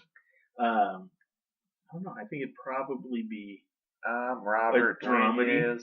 Yeah. You're trying to sound like Ralphie May. Sound like you. I'd say 2 parts comedy, 1 part drama. Oh, nice. Drama. Drama. Got that drama. But you don't know who it would be? No, I don't know who would play me. I'd play myself. I would pick. I don't know anyone else. Yeah. I'd say Enrique Iglesias. The Asian guy from the Avengers. The Asian guy from the Avengers? I'm okay with that. People tell me I look Asian. That's fine. What did that guy do in that movie? He was the protector of the New York, whatchamacallit? The something sanctum. I can't remember what the name of it is. But basically, where all the wizards hang out. Mm-hmm. So okay, is the people that got like vaporized vanished away?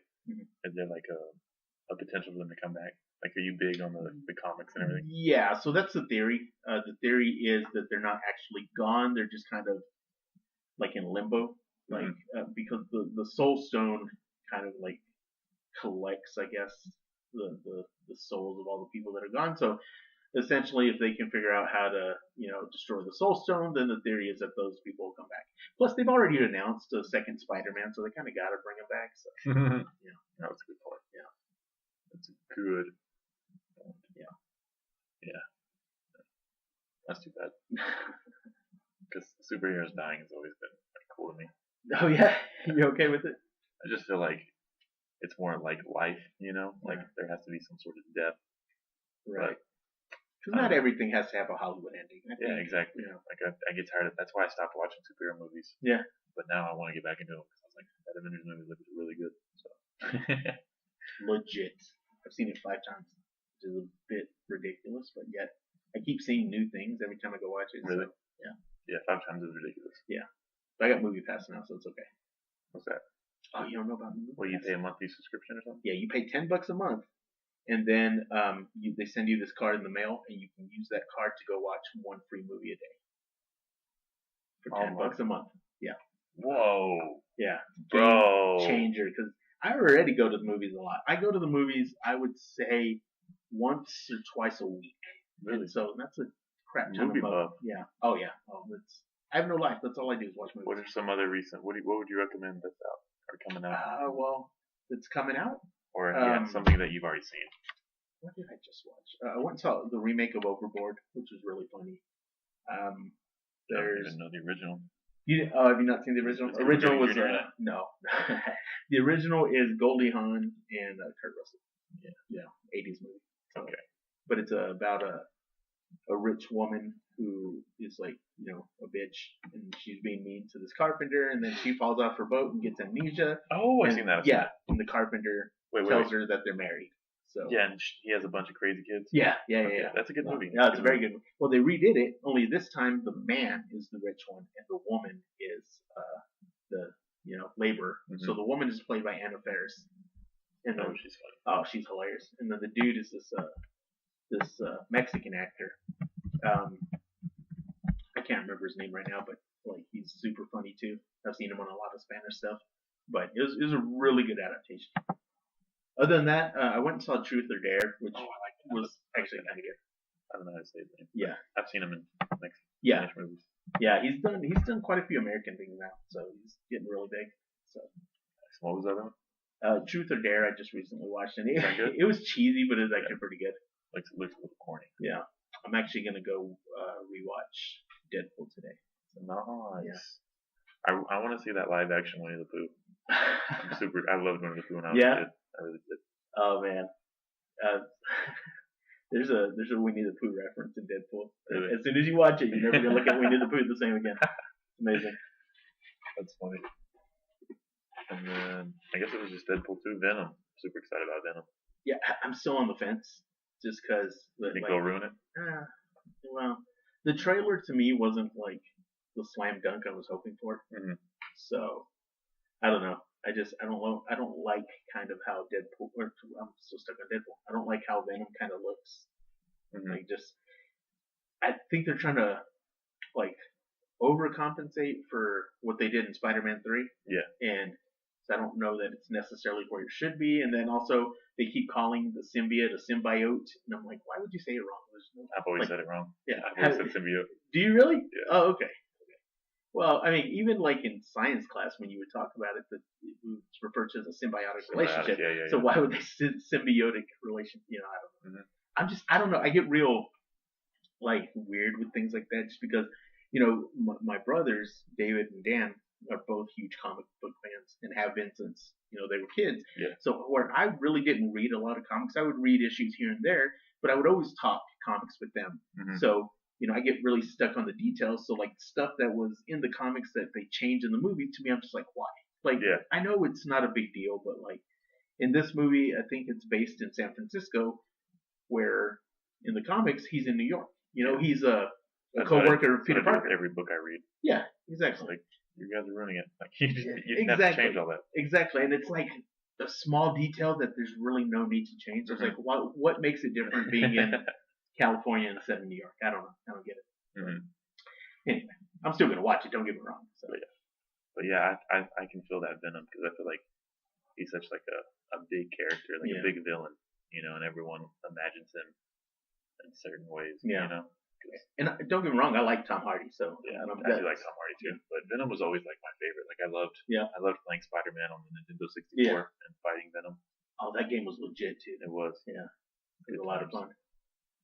Venom was dope too. Yeah. Just the voice of him was awesome. Yeah. I don't think I don't think I like the voice of the new one either. No. But I definitely didn't like the Tobey Maguire version. Yeah. Oh, Topher Grace. Topher Grace. Yeah. That was weak, man. Oh yeah. Especially because he was all slender and thin. Yeah. When Venom is supposed to be this big old hulking guy. Yeah. So, Eddie Brock was supposed to be a big. Wasn't that originally like his bully in high school that became Venom, or did I make that up? Well, they did that. They did that in, I think, I don't remember if it was a cartoon or something where they kind of had it something like that. But no, it was supposed to be just a rival. At the place where they worked, the Daily Bugle. Eddie Brock was a photographer. Peter Parker was also a photographer, so they were rivals. And then, Eddie Brock, I think, ends up getting fired or something like that, and he blames Peter Parker. So whenever he gets, taken over by the symbiote, he uses that rage to go after Spider-Man, because the symbiote, who in the comics, bonds with Peter first, and then Peter rejects it. Mm-hmm. So when Eddie bonds with the symbiote tells Eddie who Spider-Man is, and then that's when they go after him. So yeah. I remember that cartoon like it was yesterday, because I remember that cartoon was my favorite. I remember he got the black Spider-Man. He got the symbiote on him, whatever. How do you say it? Yeah, symbiote. Symbiote on him. And then I remember he fought the Rhino, and he buried him in the ground by his horn. Yeah. Or spun him around or something crazy. Yeah. Yeah. Good times. I heard that there's going to be a Joker movie starring Joaquin Phoenix. Really? Yeah. I heard that they're in talks to do a Joker movie. I didn't know it was going to be Joaquin Phoenix. Well, I don't know if he's accepted it, but yeah, potential. That would be interesting, because I really like Joaquin Phoenix. And I don't know if it's true, but they said the storyline's going to be he's going to be a failed stand-up comedian. Really? Yeah, wouldn't that be crazy? Oh, that would. And there's this other dude, Tony Hinchcliffe.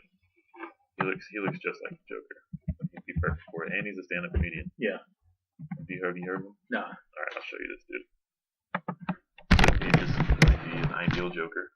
Oh, jeez, he does kind of look, yeah. He talks about it all the time. Yeah, he's got that kind of triangle face. Yeah, I listen to it. He does a podcast called Kill Tony, where he just invites other comedians on. They all sit at a table, and they pull names out of a hat. People go for a minute and just do a set, and then after that minute, they just sit there and like roast them. They tell them how they did, give them tips and stuff. It's a great podcast. That's a clever concept. I kind of want to listen to that now. It's so funny. Yeah. Sometimes people go up there and they'll just like brutal, like awful, terrible, and then some people go up there and kill it. Yeah. I'm just like, wow. And some people go up there and they'll do like 30 seconds and they'll bomb. It's like, yeah, I've been doing this 4 years.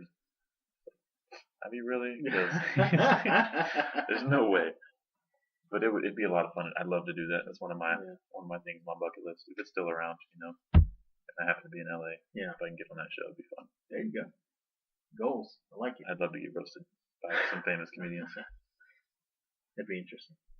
And I think it'd be worth it just if, at the end they give you tips. Yeah. Definitely. And then they do have people they bring on as regulars sometimes. Like they have one guy, he went up there once, and then they kept bringing him back, and now he's like on there every week. Oh, jeez.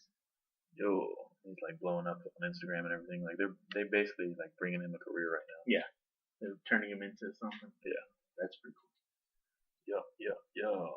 So let's do describe yourself in 3 words. Tired, jovial, and hungry. Jovial, that's the word of the day. I'm also hungry. I ate some Walmart buffalo wings earlier. Oh, nice. Way back here. I had to fix my tire. I had to change my tire at 5 a.m., man. Oof. Yeah. It's brutal. That's why you don't drink, kids. Did it rain here last night? Yes. Okay, cool. Because it was raining really hard in Lubbock. Oh, was it really? And that road sucked when it rained. Yeah. Some bullshit. Yeah, you think it floods here. It floods horrible in Lubbock. What is the strangest thing you've ever eaten? Ooh. Tongue? Beef tongue? That's really not that strange. I mean, probably because I'm brown. Yeah, you know where I'm coming from.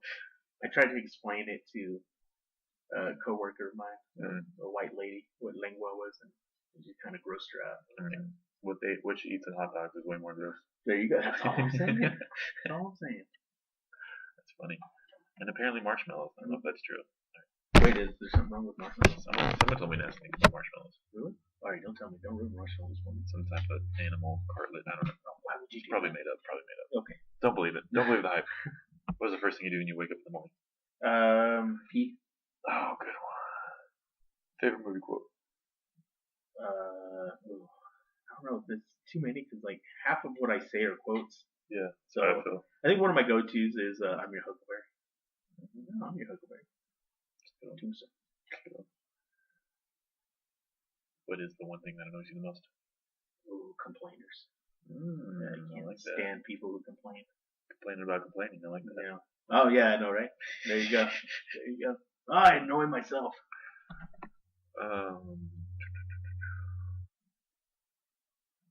Did I ask what is one of your weird quirks? No. I kind of alluded to it earlier, but I do this thing where I bow. I talked about doing it to homeless man, but I do it a lot more to women. And in what circumstance? Just like when they're leaving or something, I'm like, oh, okay, and then I'll just kind of bow, and it's really awkward. How is it like a? No, I don't do the down, hand. or do you go all the way down? No, I don't put my hands together when I only did it to the homeless guy with the hands, but usually I do it with Sans hands. But Sans hands, I like that. Yeah, thank you. I've always I don't know why I've always done it. It's like when you're saying bye or something, especially to somebody I don't know. If it's like a woman that I know, I probably won't do it. But if it's a stranger, for some reason, I'll go. Oh. I just kind of bow real quick, and this is very awkward. What is their response? They usually don't say anything. They just kind of smile. And they're like, okay, weirdo. And just kind of go about their business. I didn't even know you were Asian. Exactly. But I've always done it for some reason. And it's weird because, like, in just a normal setting, for a group of people, there's women there, I'm fine. But the second that it becomes something to where I'm like on a date or something, or just talking to a girl that I like, I become very awkward really quick. It's weird. So I love being awkward. I love making other people feel awkward because I don't ever feel awkward myself. So I'll go out of my way to just be extra dumb, really, or silly, or just to make make people feel weird. Like I'll just shout something inside. See, I wish I had that confidence because I'm very self-conscious about my awkwardness. So yeah, I try not to be, but I am. I think doing stand-up has helped a lot. Yeah. With, like confidence. Yeah, definitely. With like not giving a shit what people think. You know? Yeah. But I've always been that way. So. Yeah, wait till you bomb. No, I'm just kidding. I've always been super weird. No, I've bombed quite a few times. So. Well, I haven't been there for any of them. So. Yeah. Count your lucky stars. Because I usually scream and cry. So. And then take a poop on the ground. What is your dream job? My dream job? Professional podcaster. Oh, that's a good one. Yeah, that would be amazing. You gonna start a podcast? I think I'd like to, because like me and David had a podcast. Mm-hmm. We did. I think we only made it to 15 episodes, something like that. And then we stopped, and just because like I have all the equipment to do it, I just haven't ever done it. Like, and I don't want to do a podcast by myself. I'd like to have another person or do kind of like what you do and bring people in to do it. So I'm thinking about restarting it. I've had a couple of people who are like, "Hey man, we should let me be a co-host," and they're my friends. I'm like, "Yeah, you can be a co-host," and then they never show up. So it's like, all right, it's still gonna be my thing. But Skylar wants to start a podcast, just me and him, which I think would be cool. That'd be very cool. We were thinking of names, and I was thinking Jesus and the Giant. That's a good one. That's marketable. I can see that on shirts, and koozies, and stickers. And then I got back from the gym the other day, and I was just thinking like post-workout blunt would be a great name for like just a short 15-minute podcast. There you go. Just get high and talk about my day, but I don't get high, Mom. Yeah, just like he doesn't do butt stuff. I don't do butt stuff either, Mom. Yeah. Or Dad. Dad might be listening. Okay. I don't know. Is he a fan of your stand-up? I don't know. I mean, I told a joke about how he wasn't a legal alien, so he might not. He might take that personal. Might take it a little personal. And then I tell jokes about how I'm named after him, and I kind of roast him a little bit. Yeah. But I mean, he didn't raise me, so he can't get too mad. There you go. No hard feelings. I'm not mad about it. It's just good material, There you go. Yeah, exactly. Thanks for ruining my childhood and making me a comedian. Papa, can you hear me? We'll go Yentl. What's your favorite joke? Oh man, my favorite joke. All right, I used to have a friend that would tell this joke. I'm gonna go ahead and tell it now. So there were these two horses. They were brothers. One was named Caesar, one was named Napoleon. They were racing horses. So they grew up and, they were best friends too. And, when they would always race, they were very competitive. And Caesar would always beat Napoleon. Like, no matter what would happen, the same thing would occur in that Caesar would be winning, Napoleon would be losing, and then Caesar would let him catch up by stopping. And then once Napoleon had that false sense of confidence that he was going to win, bam, Caesar would just pull ahead of him and win. And this happened their entire lives. And they got older. They were going out to pasture, and they see a dog about 50 yards down.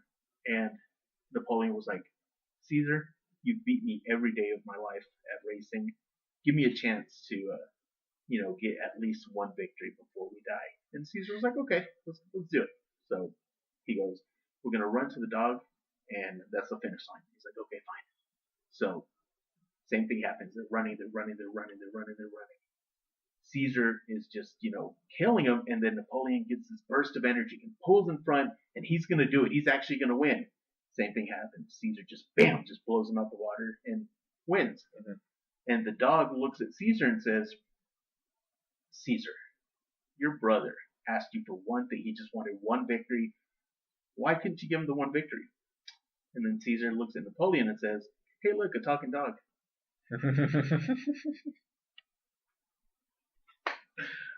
That's a dad joke. It really is, but I love it. I love the joke. I like the way that ends. It's like a joke someone told me in 3rd grade. They were like, you probably heard it, it's super old. Yeah. It was like there's 2 muffins in an oven, and one muffin says to the other muffin, "It's hot in here." The other muffin goes, "Holy crap, it's hot muffin." Somewhere. That's awesome. Like that joke. Yeah. I had another joke that my uncle used to tell. It was about this guy and this girl who were dating. So the guy decides he wants to take her to the circus and takes her, and they're sitting there, watching the lions and tigers and bears. Oh my! And then the clowns come out. And the clowns are doing their shtick, and the guy's macking on the girl real hard. He's trying to impress her, and he's whispering sweet nothings into her ear, and the clown sees him. And so the clown, goes over to where they are, and the spotlight comes down to the clown, and he just starts roasting the guy, just like hardcore, making fun of him. The guy's getting embarrassed with everything that the clown is saying, and he kind of slumps down in his chair and crosses his arms, and the girl that he's with is laughing the whole time, and so he's like, oh great, this guy, look at him, and ruins the night. So the guy takes his girlfriend home, and she can tell he's upset, and she keeps asking him what's wrong. He's like, I don't want to talk about it. So he takes her, drops her off, and then goes home, and immediately gets online and finds, the clown college, and he's like, I'm gonna beat this clown at his own game. So he leaves his town to go to this world famous clown college, and studies for 4 years. Doesn't talk to the girl this whole time. He just kind of disappears on her, and gets his degree in clownology, and is like, all right, I'm gonna go find this guy. I'm gonna find him, and goes back to his hometown. Turns out 4 years later, that same circus was coming back, and so he calls up his girl and is like, hey, I know I haven't talked to you in 4 years, but I'm a changed man. I want to get back together. And she's like, I don't know, you just kind of left me. He's like, no, it'll be great. Come on, let's go back to the circus. We're gonna have a good time. It's gonna be like old times, and it'll be great. And she's like, okay, fine. So he takes her, and same thing, they're under the big top, and enjoying the festivities. You got lions and tigers and bears all night, and the clowns come out, and he sees the clown, and it's the same clown that he saw 4 years ago. Only the guy this time is smiling because he's like, oh yeah, I went to clown college. I know what you're gonna do. I know what you're gonna do before you do it. And he's just smiling. And the clown sees him and is like, oh, this son of a bitch came back for more. And goes over there, spotlight comes down on the clown, and he's just sitting there roasting the guy again, even worse. If you thought it was bad the first time, the second time was way worse. And the girl that he's with is laughing again, and he's looking at her laughing, and he's just smiling the whole time. He's like, oh yeah, I know what you're doing. And when the clown was done, the guy stands up, and the spotlight shines on the guy, and then the guy says, hey, fuck you, clown. That's it. Oh, got so excited. That's the best. The best part is the build-up, because people get invested in the story, and then the punchline is, "Fuck you, clown." He went to school 4 years for that. All right, maybe let me change it. That's my favorite joke. Oh, that one was funny. Yeah, I liked that a lot. Oh yeah. Well, I think I've asked you quite a bit of questions. We could probably wrap it up. We're right at an hour 56. Wow, it went by quick. It flies by, man. Yeah, it does. It flies by when you're having fun. Which is good, because sometimes I've had some awkward ones. And I was like, we're at 45 minutes. You're like, it's good enough. It's fine. It's fine. Thanks for coming.